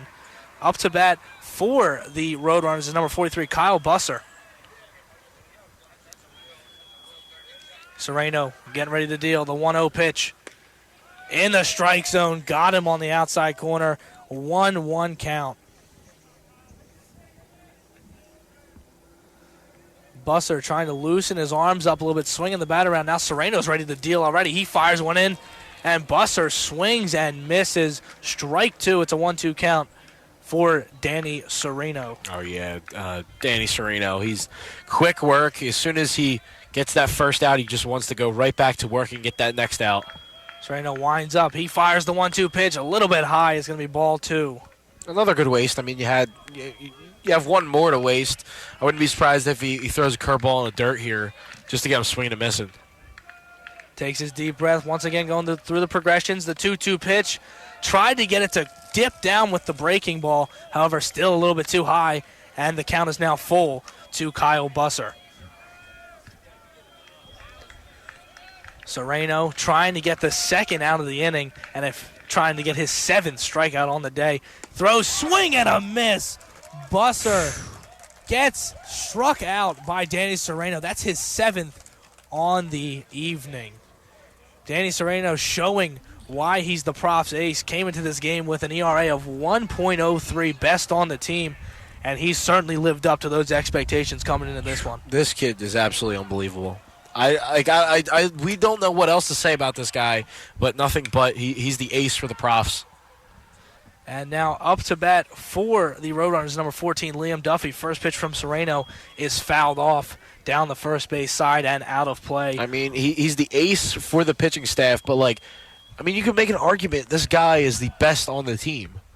I mean, that's not for us to judge, but arguably one of the best players on the team. And the 0-1 pitch a little high is going to be ball 1. I mean, just look at the stats for this year.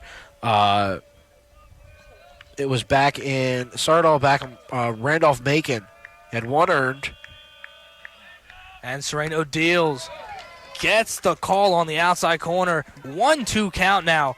See, I think Serreino is just getting ahead in all these counts. He's only been behind in maybe 1 or 2. Him getting ahead in all the counts puts a lot more pressure on these hitters. And the 1-2 delivery from Serreino. Got him swinging. Strike 3. 8 strikeouts for Danny Serreino. And that ends the 5th inning. We're heading to the top of the 6th. Profs coming up to bat right here on Rowan Radio 89.7 WGLS FM.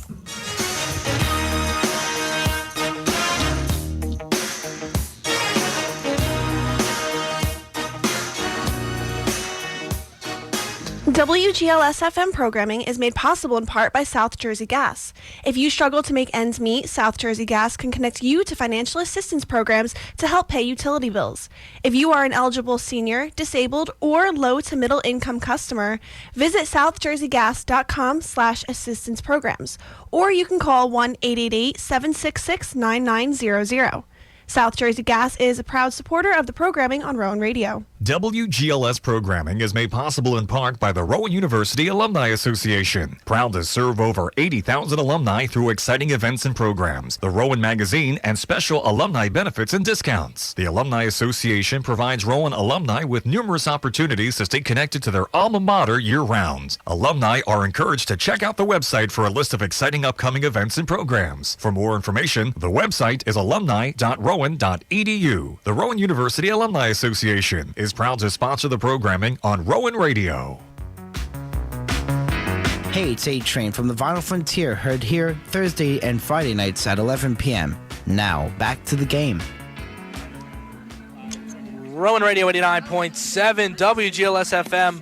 Welcome back to Jim Hines Field at Kane University for this NJAC final matchup between the Ramapo Roadrunners and your Rowan University Profs. We're in the top of the sixth inning. Profs currently lead by a score of 2-0, and leading off the inning for the Profs, number 13, Steven Hiwa. Jerry DeAndrea still on the mound for the Roadrunners as he deals the first pitch. It's going to be inside for a strike, 0-1 count. Going back to the last inning with Danny Serreino, he's only given up 7 earned runs this whole entire season. The next pitch popped up to center field, Hiwa. And underneath it is the center fielder for the Roadrunners. That'll be number 12, Joe Majiri. And that's the first out of the inning as Hiwa flies out. This is his 10th start. He's been absolutely dominating.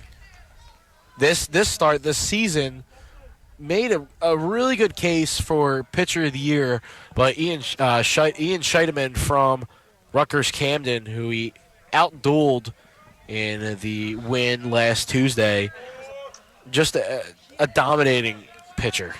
It's just today, he's got 7 strikeouts. Up to bat for the Props is Justin Provost as he now hits a pop-up to deep right field. That one also going to be caught this time by Matt Chemis for the second out of the inning. So DeAndrea gets 2 quick outs for the Roadrunners. Dan Shane will now step up to the plate for the Profs. Danny Shane. Shane once again settles into the batter's box. Calm, cool, and collected. Tries to lay down a bunt. But he can't do it. It's going to be strike 1. He tried to bunt it and run at the same time. Ball was right down the middle. Couldn't get a piece of it. It's an 0-1 count. I feel like you got to hit away in this situation. You only got 2 runs. You only have a 2-run lead. You need base runners. I know that he's got speed and he can make it, but you need hits to break this game wide open. You can't worry about small ball. Now you have to go a little bit bigger of a ball. And now, speaking of Danny Shane, hits it in the gap in between center and right field. He's got the speed. He's rounding second. He's going to go to third for the triple. Here comes the throw to third, and Danny Shane slides in safe with a triple. Helmet came off, and everything flew out of the helmet. Hair flying everywhere. Danny Shane, using that speed, gets a triple. What the lettuce. The lettuce coming out. Danny Shane, just absolutely unbelievable. Anybody else, that would be an easy double. That's it. But Danny Shane, of course, using the speed, and he's not even looking at anything else. A lot of the hitters in the MLB, they're going to look at the ball and they're going to make the decision. Now he's letting the third base coach make that decision for him because he knows that no matter what, he's got him in the hands as they're going to, I guess, throw back. They're going to appeal, then say that he missed second base. Forgot to say it earlier that when he was scored, he was close of missing the bag. I thought he did earlier. Well, Danny Shane is going to be on third. He takes a big lead off third base. Harold. Dillon Mendel now up to bat for the Profs. He takes the first pitch, a little high, ball 1. But Danny Shane absolutely flew around those bases, and that's where he's dangerous. If he can get the ball in the gap, between the two outfielders, he has blazing speed, and he made them pay right there with a triple. The 1-0 pitch to Mendel on the outside corner, strike one. Dillon Mendel having a decent game so far today. Led off the game with a leadoff single, and since then has not reached base. Fouls that next one off. That's going to be a 1-2 count. He's going to fall behind. 1-2 count now to Mendel. 2 outs here in the top of the 6th inning. Profs threatening as Danny Serreino is on third base. Here comes the 1-2 pitch from Deandra. He winds and fires. Mendel hits a little dribbler. Let's see if Deandra can get it. He can't. They can't field it. And Danny Serreino is going to score from third base. Dillon Mendel's going to be safe at first. And the Profs add another run onto the lead. It's 3-0 here in the top of the 6th. Yeah, a little chopper right past the pitcher. It was right out of the reach of him as he was trying to cut off the angle. Unfortunately, couldn't. And it looked like Sita, who was trying to come on. It was a close play, so he had to hurry up. He tried to barehand it, couldn't, and Danny Serreino scores with ease. Now up to bat for the Profs, number 5, Alex Koch, as he takes the first pitch outside for a strike. 2 RBIs now on the day for Mendel, 1 in the 4th after the RBI triple, and 2 singles today. Oh, and they have him in a pickle. And looks like they're going to call a balk, maybe. Yeah, so it looks like Dillon Mendel went to steal from first base. They instead, Deandra didn't step off the rubber as he threw it over to the first baseman. It's going to be a balk. Mendel gets a free pass to second base. Well, no, he didn't step off, and you can do that, but it's just the way that when he lands, like the ball is basically going to home, and he's throwing over to first. Kokus now hits it in the gap up the middle. Mendel's rounding third. Kokus rounds first, but he's going to stay there, and Mendel's going to score standing up. Profs now lead 4-0 here in the top of the 6th. Gosh, I love this team. This team, just no matter what, finds a hole, no matter where it is, whether it's up the middle, in between a couple bags, in between a couple players. This team finds holes. Or more, who knows, the holes might find them, and they're just saying, no, we're going to take it. And now a mound visit comes to Ramapo. Actually going to be a pitching change. Jerry Deandra is getting pulled from the game.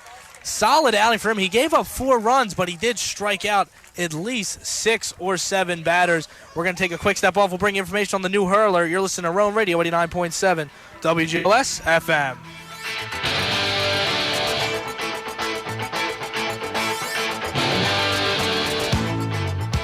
WGLS-FM programming is made possible in part by the GRASP Coalition, an initiative of the Southwest Council. The GRASP Coalition is dedicated to preventing the abuse of addictive substances through strategic community partnerships. The GRASP Coalition is currently looking for passionate collaborators to join their prevention efforts. For more information on the GRASP Coalition or the Southwest Council, the website is southwestcouncil.org/GRASP. The GRASP Coalition and the Southwest Council are proud to support the programming on Rowan Radio. WGLS-FM programming is made possible in part by Inspira Health Network. Bringing advanced care and state-of-the-art technology, Inspira Health Network offers access to South Jersey through its 150-plus locations in Gloucester, Cumberland, Salem, Camden, and Atlantic counties. For more information on services, specialists, locations, appointments, and more, the number is 1-800-INSPIRA or the website is inspirahealthnetwork.org. Inspira Health Network is proud to support the programming on Rowan Radio. Hey, it's Lee Kirshner from the 80s Arcade, Saturday mornings from 10 till noon, only on Rowan Radio 89.7 WGLS FM. And now, let's get back to the game.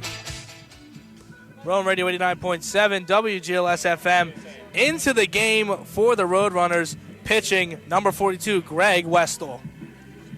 And Joe is currently finding the stats on Westall. Up to bat for the Profs. Facing Westall is going to be number 17, Anthony Harold. He's had a pretty good game so far. He's gotten on base multiple times, and he's also scored a run. Yeah, so Greg Westall coming, a junior from Norwood, New Jersey, coming in with a 3.00 ERA, 1-0, or 1 win, 0 losses on the year. Making his 15th appearance, second on the team, right behind Kevin Folds. Racked up a good amount of innings. Only 15 innings. So he has had some work this year. Not much. I guess if you're head coach for Ramapo, you might as well just try to throw somebody just to stop the bleeding. 1-1 count now to Harold. And the 1-1 pitch is a little dribbler right to Westall. He's going to scoop it up, lob it to first, and that will do it for the top of the 6th inning. However, the Profs are able to get a run in the top of the 6th. Actually, 2 runs in the top of the 6th to improve the score to 4-0. Ramapo coming up to bat here in the bottom of the 6th. You're listening to Rowan Radio 89.7 WGLS FM.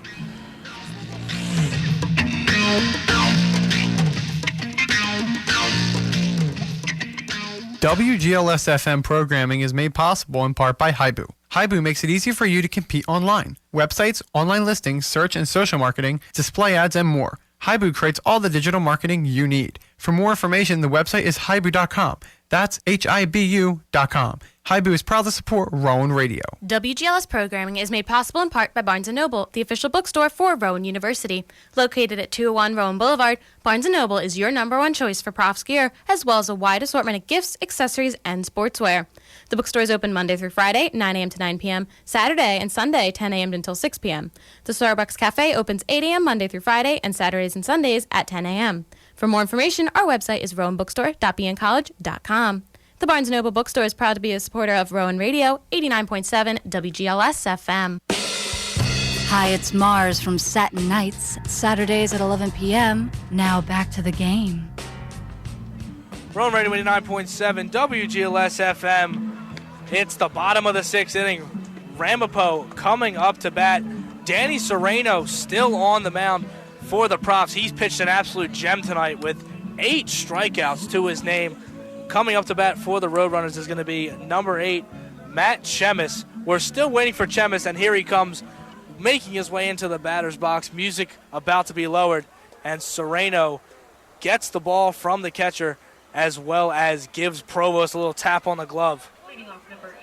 Yeah, if this dominance stays with Serreino throughout the next couple innings, I mean, man, it's only given up 2 hits. Wow. I wouldn't be surprised if we see him go the whole game.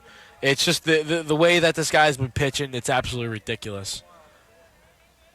Serreino takes a deep breath, gets ready in his progressions. Tries to fire the first pitch, and it's a pop-up foul towards the backstop. And it's going to be an 0-1 count. I was ready with my mitts, man. I was ready to catch that. It did look like if that got over the net, that would have fallen right on top of us. But 0-1 count to Chemis. Serreino deals. Strike 2 on the inside corner. 0-2 count. I'll save you. I'll save your JJ Redick here. Thank you. Thank you. Appreciate it.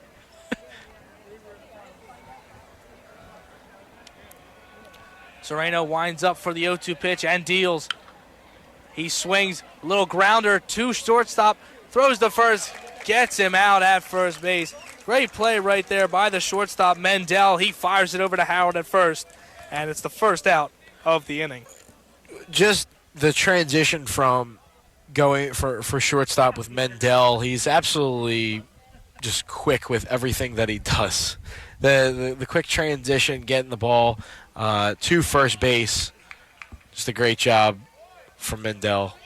Serreino is doing also a fantastic job of putting the ball right over the plate, so he gives the defense some work. Up to bat for Ramapo, number 22, Austin Umglub. He flies out to center field on the first pitch. Dan Shane gets under it. Quick 2 outs for Serreino here in the bottom of the 6th inning. Yeah, well, especially if he pitches like this too, where he gets innings that's less than 10 or 11 pitches. It keeps the pitch count low. Absolutely. He's doing a great job. See, that's what the Profs did to DeAndrea. Not only did they score 4 runs on him, but they got the pitch counts high. They were fighting the counts, getting full counts, fouling a lot of balls off, and that's why he had to pull Strickland. Especially Strickland a couple innings ago. And the first pitch to number 6, Anthony Kuzmenko, is outside, ball 1. Dan Shane has seen a lot of balls out in the center field, but he uses his quick speed to track literally everything down. The 1-0 pitch, Kuzmenko drills it in the gap towards right and center field. However, right fielder Kyle Goal is able to get underneath it, track that one down for the easy third out. A 1-2-3 inning for Danny Serreino. And we're going to head to the top of the 7th inning where Joe's going to take over the play-by-play duties once again. You're listening to Rowan Radio 89.7 WGLS FM.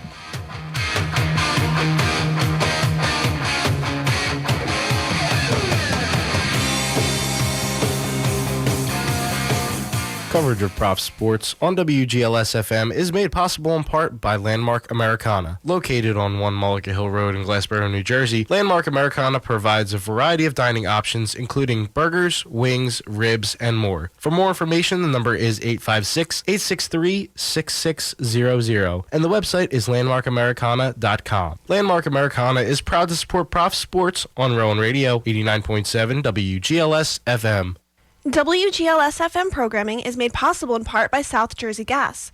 If you struggle to make ends meet, South Jersey Gas can connect you to financial assistance programs to help pay utility bills.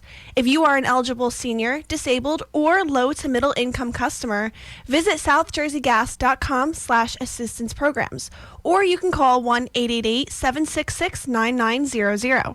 South Jersey Gas is a proud supporter of the programming on Rowan Radio. Hey, it's me, JC, and the place to be for Metal for the Masses every Monday night, 11 p.m. to 1 a.m. And now, back to the game. Road Radio 89.7 WGLS FM. Joe Stauffenberg here alongside Mark Acitelli. Monty Strickland leads things off here for the home half for the Profs. So Strickland, Gola, and Frankie Aiello do up this inning. Shouldn't say the home half, as the Profs are the away team today. Profs half of the 7th inning. Rather, as Monty Strickland saw one go by, fouled one off. And Westphal has Strickland in a hole and gets him on 3 straight pitches. Good morning, good afternoon, good night. I love that phrase, Joe. Love that phrase that you have there. But yeah, Monty Strickland. It's quick. It was quick, It yeah. is. It is. Out on 3 pitches. Not what you want to see from him. He's had a pretty decent game so far, though. Yeah, although he has struck out twice, has gotten on board to help the Profs get on the board. Was the man who pushed Anthony Harold over to second base off of a single that he had. Now up Kyle Gola. RBI single. He was the one who actually scored Harold. Also had a fielder's choice back in the 5th. Takes that one for a strike. Count 1-1.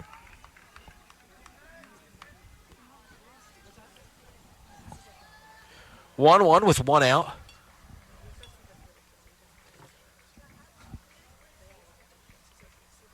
Westphal, as a bunt attempt, but pulled back in the last second, still called a strike on Gola.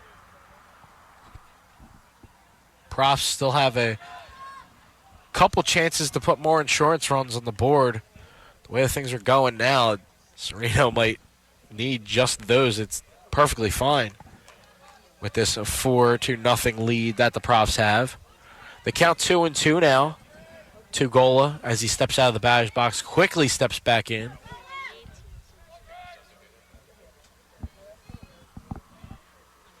Two pitch off the outside corner for a full count now. Westphal kind of struggling to hit the outside corners like DeAndre does. He's trying to pitch in those same places because he knows DeAndre had some success, but he's not getting the location that he wants.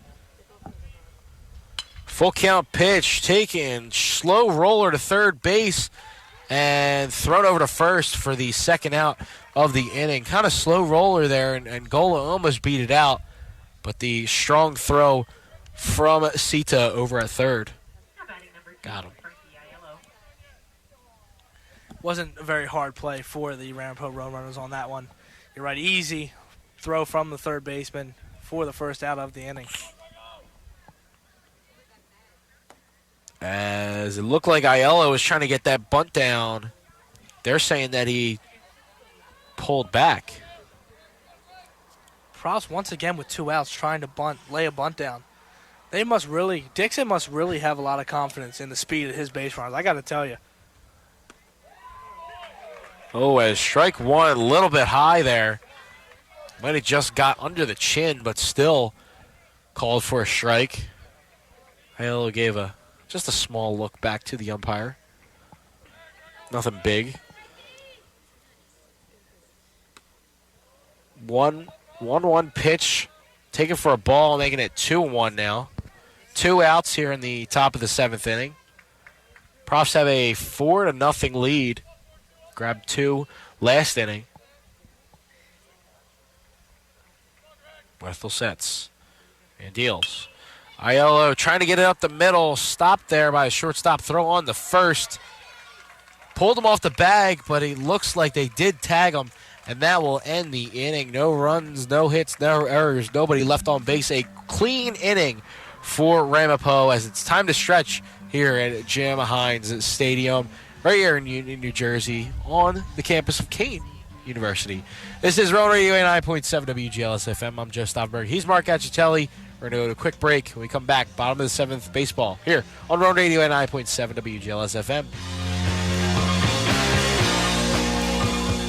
WGLS programming is sponsored in part by the ARC Gloucester, a nonprofit organization which serves the needs of people with intellectual and related developmental disabilities and their families through education, advocacy, and direct services. The ARC Gloucester offers adult training and employment services, recreation programs, and community living arrangements. For more information on ARC Gloucester services or various employment opportunities, the phone number is 856-848-8648. The ARC Gloucester, proud to be a sponsor of Rowan Radio 89.7 WGLS FM. Coverage of Prof Sports on Rowan Radio is made possible in part by the Brown and Gold Gridiron Club. The Gridiron Club is composed of former participants and supporters of the RUGSC football program, whose goal is to bridge Rowan's athletes past, present, and future. If you would like to support the club, participate in Gridiron events, or would like more information, the email address is gridironclub@rowan.edu. The Gridiron Club reminds you that the 30th annual Richard Wacker Memorial Golf Outing is scheduled for June 28, 2018 at Seaview Spa and Resort. The Brown and Gold Gridiron Club is proud to support Prof Sports on Rowan Radio.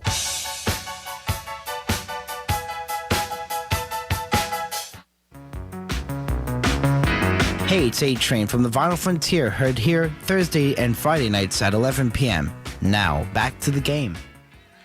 Rowan Radio 89.7 WGLS FM. Joe Stauffenberg here alongside Mark Acitelli and Luke Driscoll back in the WGLS studio. Here in the bottom of the 7th inning, Ramapo is running out of time here in the NJAC final. For the championship. Down to the last 2.5 innings. Serreino still on the mound for the Profs. Ball in there. A little bit low. Wow. 1-0 count. I thought that one painted the outside corner pretty well, but the umpire didn't agree with me. Gotta go tell him. All right, I'll be right back. The 1-0 pitch from Serreino. Take a foul.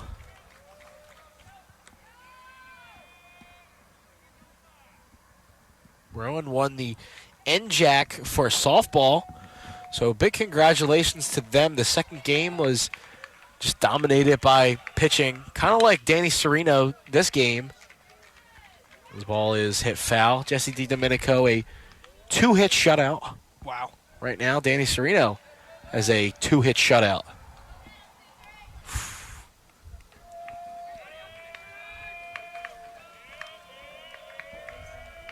The 1-2 pitch in the dirt. Good waste from Hiwa.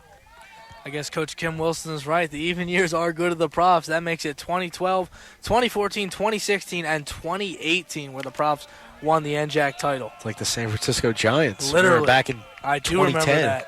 3 titles in 6 years. The ball is in the dirt. There's all 3 different closers, too. Remember, Brian? Yes. It was Brian Wilson, Sergio... Was it Sergio Romo? And then sure. Masson Bumgardner got the Maxim save. Bumgardner, the starter. Walked him. Full count pitch just off the inside corner. First first base runner aboard in a long time. Serreino might be showing a little bit of fatigue here. Just a tiny bit, as our engineer, Luke Driscoll, reminded us, yes, it was Romo. Thank you, Luke.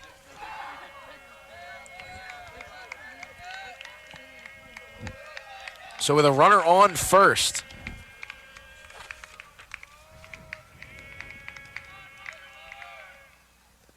ball in the dirt. Tiwa kind of blocked it, but the ball moved up the third base line. That moves the runner over. Another pitch in the dirt from Serreino. The only thing I can think about, he's been so strong through these first 6 innings. Just overthrown it, maybe? Maybe. These first 6 innings have been so strong. We talked about how well he's been doing. Just quite a few balls in the dirt already. So walk to Margeri. Connor Walsh at the plate. The 1-0. Tipped back. Gotten by Hiwa.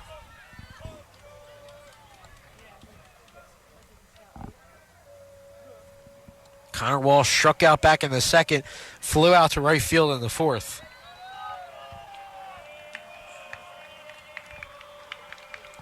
One. Just right up the middle. Stopped by Kokas. Throw on the first. Bounces. Harold scooped. And he's out. Wow. Great play from Kokas. Just a Golden Glove effort from him today in both games. What an unbelievable play by second baseman Alex Kokas. That ball similar to the one that shortstop Mendel was able to get early on in the game, right in the gap, except it was on the second base side of second base. He's able to dive and able to get up from getting that ball off the ground, throw it to first, off balance. It bounced into the glove of Harold, but it wasn't out. So what a web gem right there. It was a great stop. You know, you want to knock the ball down, but you also want to throw on the first and try to get the out. Knocking down the ball was probably the most important part, but he just knocked it down and has the quick movement to get up and throw it to first.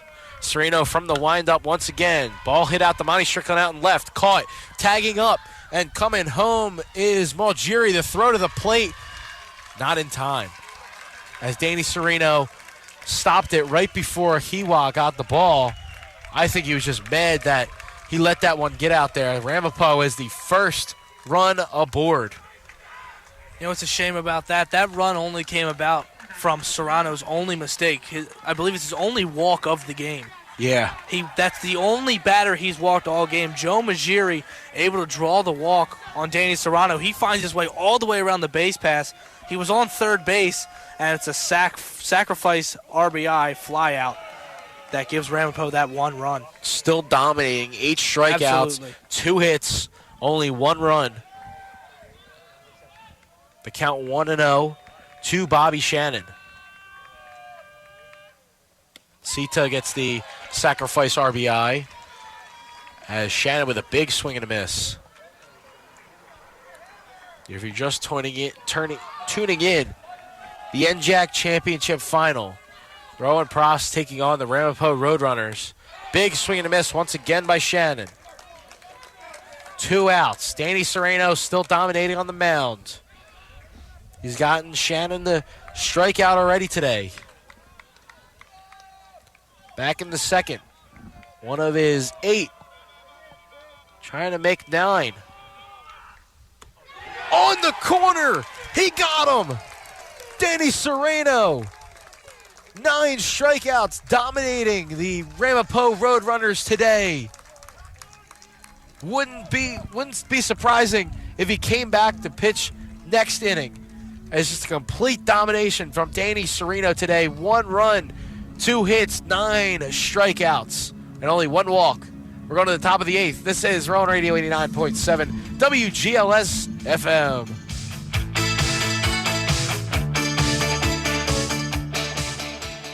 WGLS FM programming is made possible in part by Haibu. Haibu makes it easy for you to compete online. Websites, online listings, search and social marketing, display ads, and more. Haibu creates all the digital marketing you need. For more information, the website is haibu.com. That's HIBU.com. Haibu is proud to support Rowan Radio. WGLS programming is made possible in part by Barnes & Noble, the official bookstore for Rowan University. Located at 201 Rowan Boulevard, Barnes & Noble is your number one choice for Profs gear, as well as a wide assortment of gifts, accessories, and sportswear. The bookstore is open Monday through Friday, 9 a.m. to 9 p.m., Saturday and Sunday, 10 a.m. until 6 p.m. The Starbucks Cafe opens 8 a.m. Monday through Friday, and Saturdays and Sundays at 10 a.m. For more information, our website is rowanbookstore.bncollege.com. The Barnes & Noble Bookstore is proud to be a supporter of Rowan Radio, 89.7 WGLS FM. Hey, it's Lee Kirshner from the 80s Arcade, Saturday mornings from 10 till noon, only on Rowan Radio, 89.7 WGLS FM. And now, let's get back to the game. 9 strikeouts for Danny Serreino.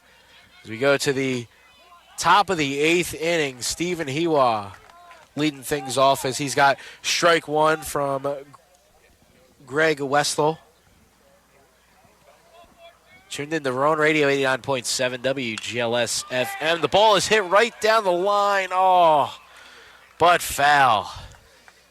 Another one of those close ones down the third base side. Just misses going on the right side of the bag. How many of those have we seen so far today between the two games? Unbelievable how many hits we've seen go down the corners.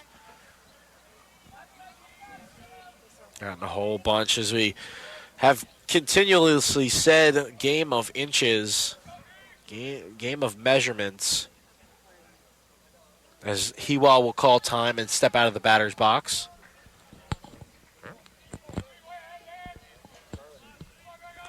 Their 2 pitch in the dirt, ball one.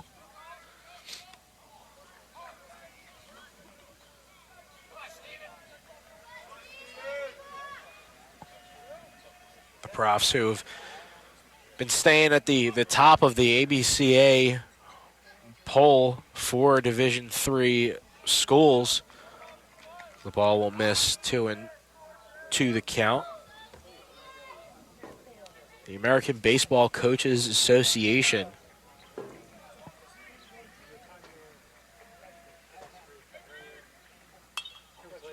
Ball is fouled away. Fighting. Justin Provost waits in the on-deck circle. And Shane is right behind him.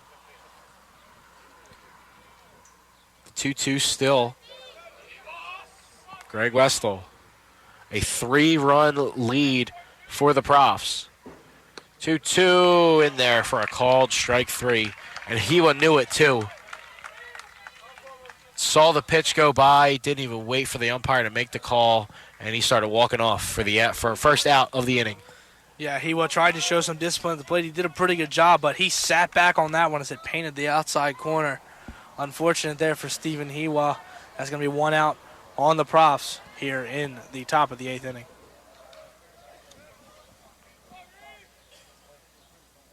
The first pitch to Provost, low and outside.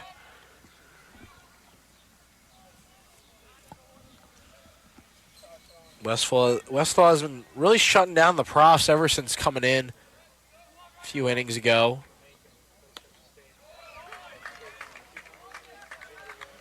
First strike goes by. Provost the count 1-1 now. Here in the top of the 8th. Pitch from Westall. Got it on the corner. Now the count 1-2.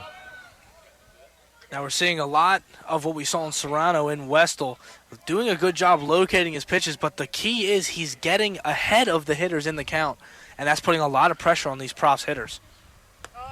Check swing. They said he went. They didn't get Provost on the drop third. As Provost has something to say to the base umpire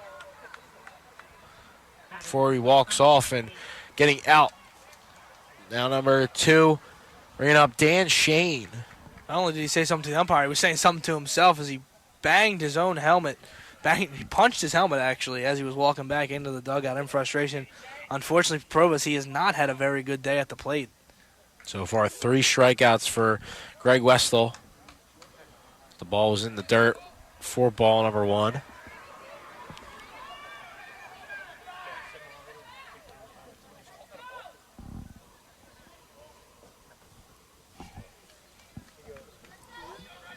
Ball back in play. Actually might have got a tip of the bat from Danny Shane. And now it's the count 0-2. Once again, Westall getting ahead of his hitters. Exactly what Danny Shane has been living on and dying off of all game. Westall getting a little bit of Serreino magic as the ball is fouled down the third base line.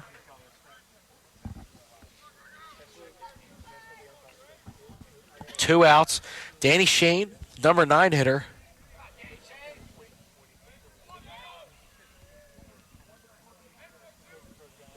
Pitch. Checked his swing. He went. That's going to do it here in the top of the 8th inning. The Profs next inning would have one more at bat to get as many runs as possible for Danny Serreino for insurance. They're actually going to go to the bottom of the 8th as Serreino back on the mound for the Profs, trying to hold this 3-run lead. This is Rowan Radio 89.7 at WGLS FM.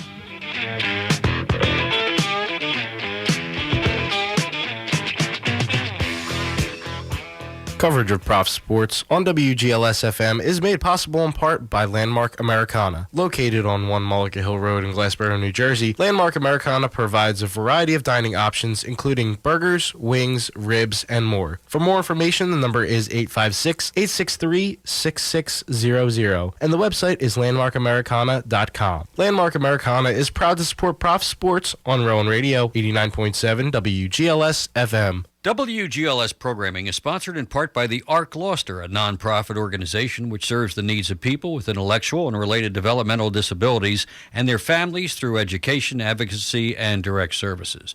The ARC Gloucester offers adult training and employment services, recreation programs, and community living arrangements. For more information on ARC Gloucester services or various employment opportunities, the phone number is 856-848-8648. The ARC Gloucester, proud to be a sponsor of Rowan Radio 89.7 WGLS FM. Hi, it's Mars from Satin Nights, Saturdays at 11 p.m. Now back to the game. Rowan Radio 89.7 WGLS FM. Joe Stauffenberg here alongside Mark Acitelli, still on the mound for the Profs. Danny Serreino going out for his 8th inning of work. He's got 9 Ks so far. Looking to get more.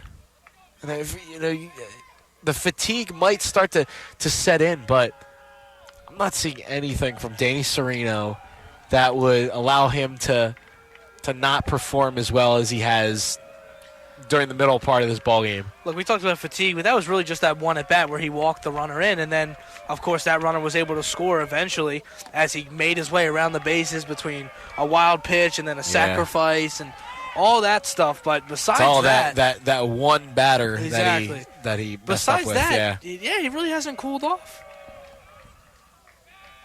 The time is taken by Kyle Boozer.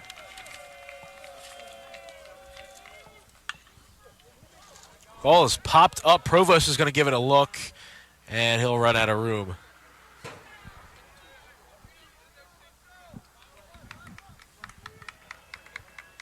Time is running out for Ramapo. 1-1 the count. Danny Serreino on the mound.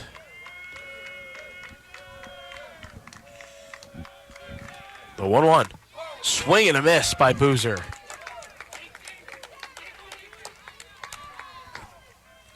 Has him in a hole 0-2. Excuse me, 1-2. 1-2 pitch. A little low. A good waste by Serreino. Even up the count of 2. Serreino getting back to what he does best, getting ahead of hitters. I mean, now it's a 2-2 count, but before that, he was exactly where he wanted to be.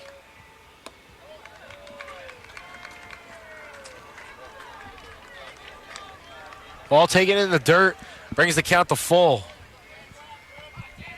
Crucial point in this game, as if you're Ramapo, you don't want all the runs to try to rally in the the bottom of the ninth. Got to get some here, as they do have a chance, as that's the second walk allowed by Danny Serreino.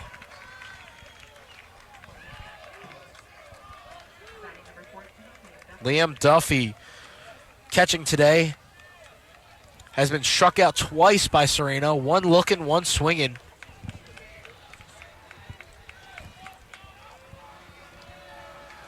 Let's hope we don't see something similar to last inning. Remember, the first batter Serreino faced last inning, he walked, and that's exactly what happened in this one. Let's hope we see a different result. Yeah, gave up a sacrifice fly, as eventually he moved all over. Serreino first pitch in there for a strike. If he does give up that run, I still think you throw him in there for the last inning if he gets out of this. Serreino sets. Looks at first, the pitch. Swung on, high chopper. There's one by Kokis. There's two. Throw on the first in time. Great play from Alex Kokis.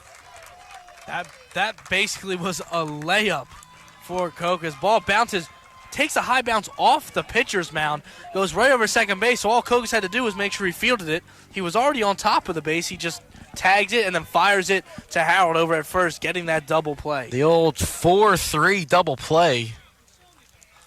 That could not have worked out better for the Profs. Bringing up Chemis. All the momentum was just sucked right out of the lineup of Ramapo. Pitch in there for strike two. The count 0-2 to Serreino. He deals the 0-2 pitch. Swung on, grounded out to Mendel. He's going to pick it up, throw on to Harold. And in time for the final out of the inning.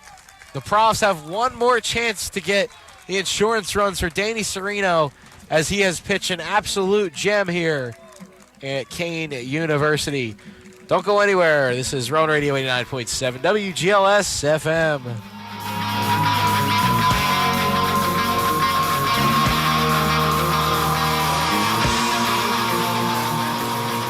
WGLS FM programming is made possible in part by the GRASP Coalition, an initiative of the Southwest Council. The GRASP Coalition is dedicated to preventing the abuse of addictive substances through strategic community partnerships. The GRASP Coalition is currently looking for passionate collaborators to join their prevention efforts. For more information on the GRASP Coalition or the Southwest Council, the website is southwestcouncil.org/GRASP. The GRASP Coalition and the Southwest Council are proud to support the programming on Rowan Radio. WGLS programming is made possible in part by Barnes & Noble, the official bookstore for Rowan University. Located at 201 Rowan Boulevard, Barnes & Noble is your number one choice for Profs gear, as well as a wide assortment of gifts, accessories, and sportswear. The bookstore is open Monday through Friday, 9 a.m. to 9 p.m., Saturday and Sunday, 10 a.m. until 6 p.m. The Starbucks Cafe opens 8 a.m. Monday through Friday, and Saturdays and Sundays at 10 a.m. For more information, our website is rowanbookstore.bncollege.com. The Barnes & Noble Bookstore is proud to be a supporter of Rowan Radio, 89.7 WGLS FM. Hey, it's me, JC, and the place to be for Metal for the Masses every Monday night, 11 p.m. to 1 a.m. And now, back to the game. Road Radio 89.7 WGLS FM. Joe Stauffenberg alongside Mark Acitelli. And we got Luke Driscoll back in the WGLS studio. Last inning of the NJAC Championship Tournament. The final between the Rowan Profs and the Ramapo Roadrunners. The Profs have a 4-1 lead as Dillon Mendel steps into the batter's box. He's been the big help on the offense and defensive side, as now he's 0-2 in the count. Greg Westlaw still on the mound for the Roadrunners. Ball fouled away. Kind of once again, just like his earlier at bat, the triple in the fourth, he kind of threw his bat at that one. Lofted it right over the first baseman's head into right field. I remember that one. And he went from first to second to third, sliding. As looks like Mendel's going to take his time just trying to get into the box, maybe readjust the gloves and tie the shoes. And make sure this is the last inning for the NJAC championship final. As a strike three, got him looking. Another strikeout for Greg Westall, which is going to bring up Alex Kokis. Yeah, Mendel kind of looked at that one, watched it go right in. As soon as it hit the glove, he looked at the bench and went, kind of shook his head and shrugged his shoulders like, I thought I was getting something else. And he just did not read that pitch very well.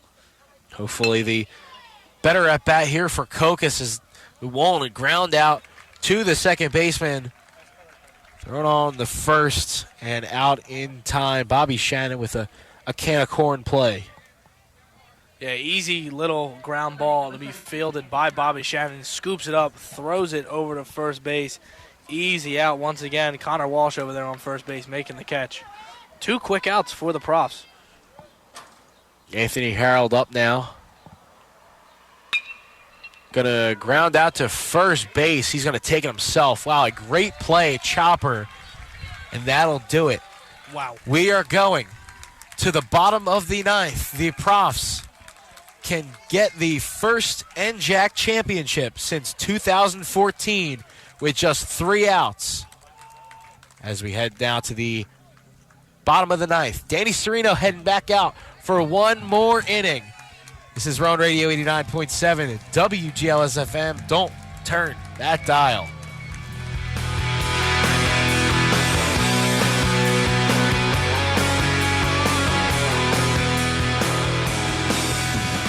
WGLS FM programming is made possible in part by Inspira Health Network. Bringing advanced care and state-of-the-art technology, Inspira Health Network offers access to South Jersey through its 150-plus locations in Gloucester, Cumberland, Salem, Camden, and Atlantic counties. For more information on services, specialists, locations, appointments, and more, the number is 1-800-INSPIRA or the website is inspirahealthnetwork.org. Inspira Health Network is proud to support the programming on Rowan Radio. Coverage of Prof Sports on Rowan Radio is made possible in part by the Brown and Gold Gridiron Club. The Gridiron Club is composed of former participants and supporters of the RUGSC football program, whose goal is to bridge Rowan's athletes past, present, and future. If you would like to support the club, participate in Gridiron events, or would like more information, the email address is gridironclub@rowan.edu. The Gridiron Club reminds you that the 30th annual Richard Wacker Memorial Golf Outing is scheduled for June 28, 2018 at Seaview Spa and Resort. The Brown and Gold Gridiron Club is proud to support Prof Sports on Rowan Radio.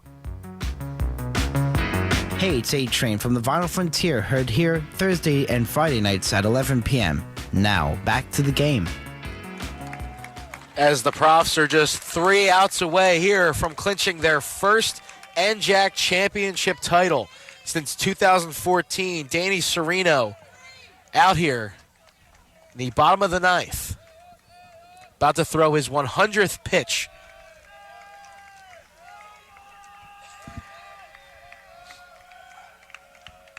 Serreino. He's got to face the top of the lineup here. Unglob, Kuzmenko, and Mojeri.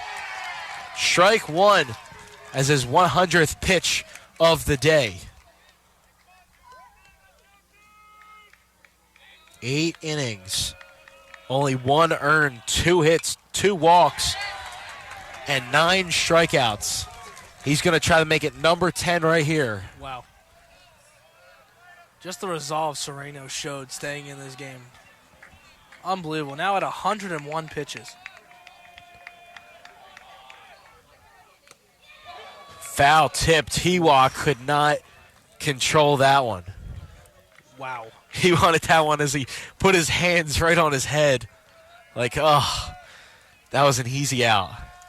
Now he's got to do it again. The pitch. Swung on, grounded on the Mendel. Throw on the first. In time, out number 1. The Profs need 2 more outs. It's going to bring up Kuzmenko. 2 outs away from the NJAC title.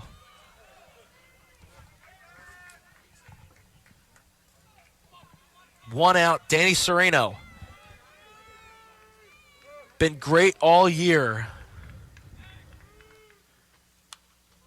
Ball fouled away. Great pitch from Serreino. Wouldn't be surprised if he can try a little slow stuff, maybe a big curve right on the corner. He's been getting it all day. Ball is hit out to Kokis. Throw on the first. 2 outs. 1 out away. The crowd starting to rise. This atmosphere has been electric the entire night, and now everyone's on their feet waiting for that final out for the Profs. All he need is one more. The Profs. And they're starting the season with 3 straight wins. They went to Florida, won 8 straight, went 8-0. Danny Serreino with another first pitch strike. 2 outs, 1 more out needed. The pitch right up the middle, that's going to be a base hit. Malgiri keeping things alive for Ramapo. Not looking good for him, but still a shot. Connor Walsh steps into the batter's box. Of course, it had to be Malgiri to get that in. He's the only player that's crossed the plate tonight for Ramapo when he got walked and made his way around the bases through a couple of, fielder's choices as well as a sacrifice fly. Of course, Joe Maggiore had to be the one to get on base, but now up to bat, like you said, number 28, Connor Walsh. After staying in the top 25 practically all season for Division III, as the ball is a little low. The NJAC Championship Tournament, the Profs beat the Scarlet Raptors 14-2. Last Tuesday. On Friday, they beat Ramapo. Last night, they lost to Ramapo 7-2. Foul tipped. And a strike 1. Evens up. Serreino. Looking on, he gets his sign from Hiwa. The 1-1. Checked his swing. Did he go? He did. The count moves to 1-2. The Profs 1 strike away.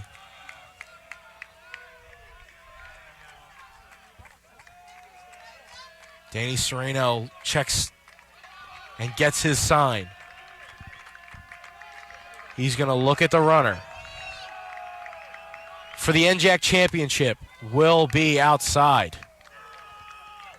Profs have waited all season for this moment, especially Danny Serreino, who's been absolutely dominating this year, being part of that 36 innings scoreless streak that he had to end the regular season as timeout is called. Connor Walsh trying to mess up the rhythm of Danny Serreino. He gets his sign from Hiwa. For the NJAC Championship, foul tipped.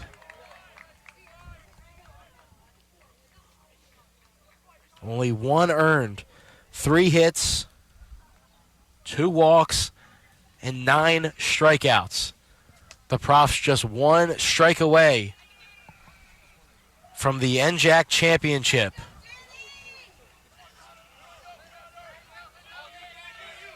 As he's going to take a breath as Connor Walsh coming back from a little bit of a meeting with his third base coach.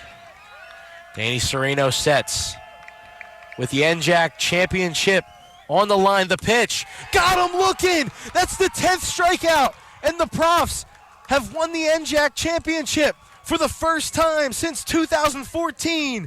Danny Serreino with an absolute gem as the Profs jump all top of him.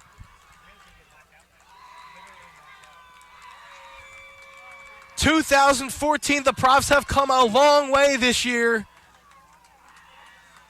as the Profs win it here at Jim Hines Stadium on the campus of Kane University off the dominating pitching matchup from Danny Serreino. 9 innings, only 3 hits, 2 walks, and 10 strikeouts. On the offensive side, it was Dillon Mendel who batted in the second spot in the first game. Led things off, had 2 RBIs, 3 hits. One of them was a triple. The Profs, for the first time since 2014, have won the NJAC championship tournament. Have won it all. Their 16th title in school history. When you put Rowan and Glassboro State College together. What a season. What a way to end it. As Danny Serreino has basically summed up his season in one game.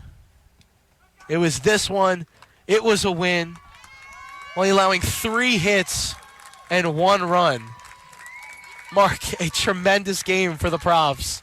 Unbelievable game for the Profs. This is what they worked all season for. They came in to this NJAC tournament as the number 4 seed. Ramapo, of course, coming as the number 2 seed. And, you know, it's a fitting end to this battle between two teams. First game, Profs able to get the victory earlier last week. Then on Saturday, of course, Profs fall to Ramapo by a final score of 7-2. And now you come in here, you bring in the ace.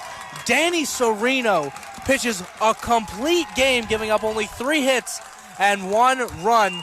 Profs win by a final score of 4-1. And you're right, Joe, they captured their first NJAC title since 2014. As they all ran over to first base side, letting Danny Serreino be the only one standing around home plate. The Profs are NJAC champions. The 16th title in school history. How about that, Joe? Softball and baseball win the NJAC title on the same day. This is a huge day in Rowan sports. Unbelievable. Rowan softball did win against Montclair State, or in Montclair State against TCNJ. The Profs beat the Roadrunners here at Kane University to finish up the NJAC championship tournament. After being finished in the second, or projected second, they finish on top and beat the Ramapo Roadrunners. That is going to do it for us here at Jim Hines Stadium at Kane University, as the Profs are being honored here on the field. For Luke Driscoll in the WGLS studio and my broadcast partner Mark Acitelli, I'm Joe Stauffenberg, telling you the Profs have just won it here at Kane University, as they're celebrating automatically go to the NCAA regionals. They're going to the NCAA tournament for a possible national championship. Thank you so much for tuning in. This is Rowan Radio 89.7 WGLS FM. Have a great night.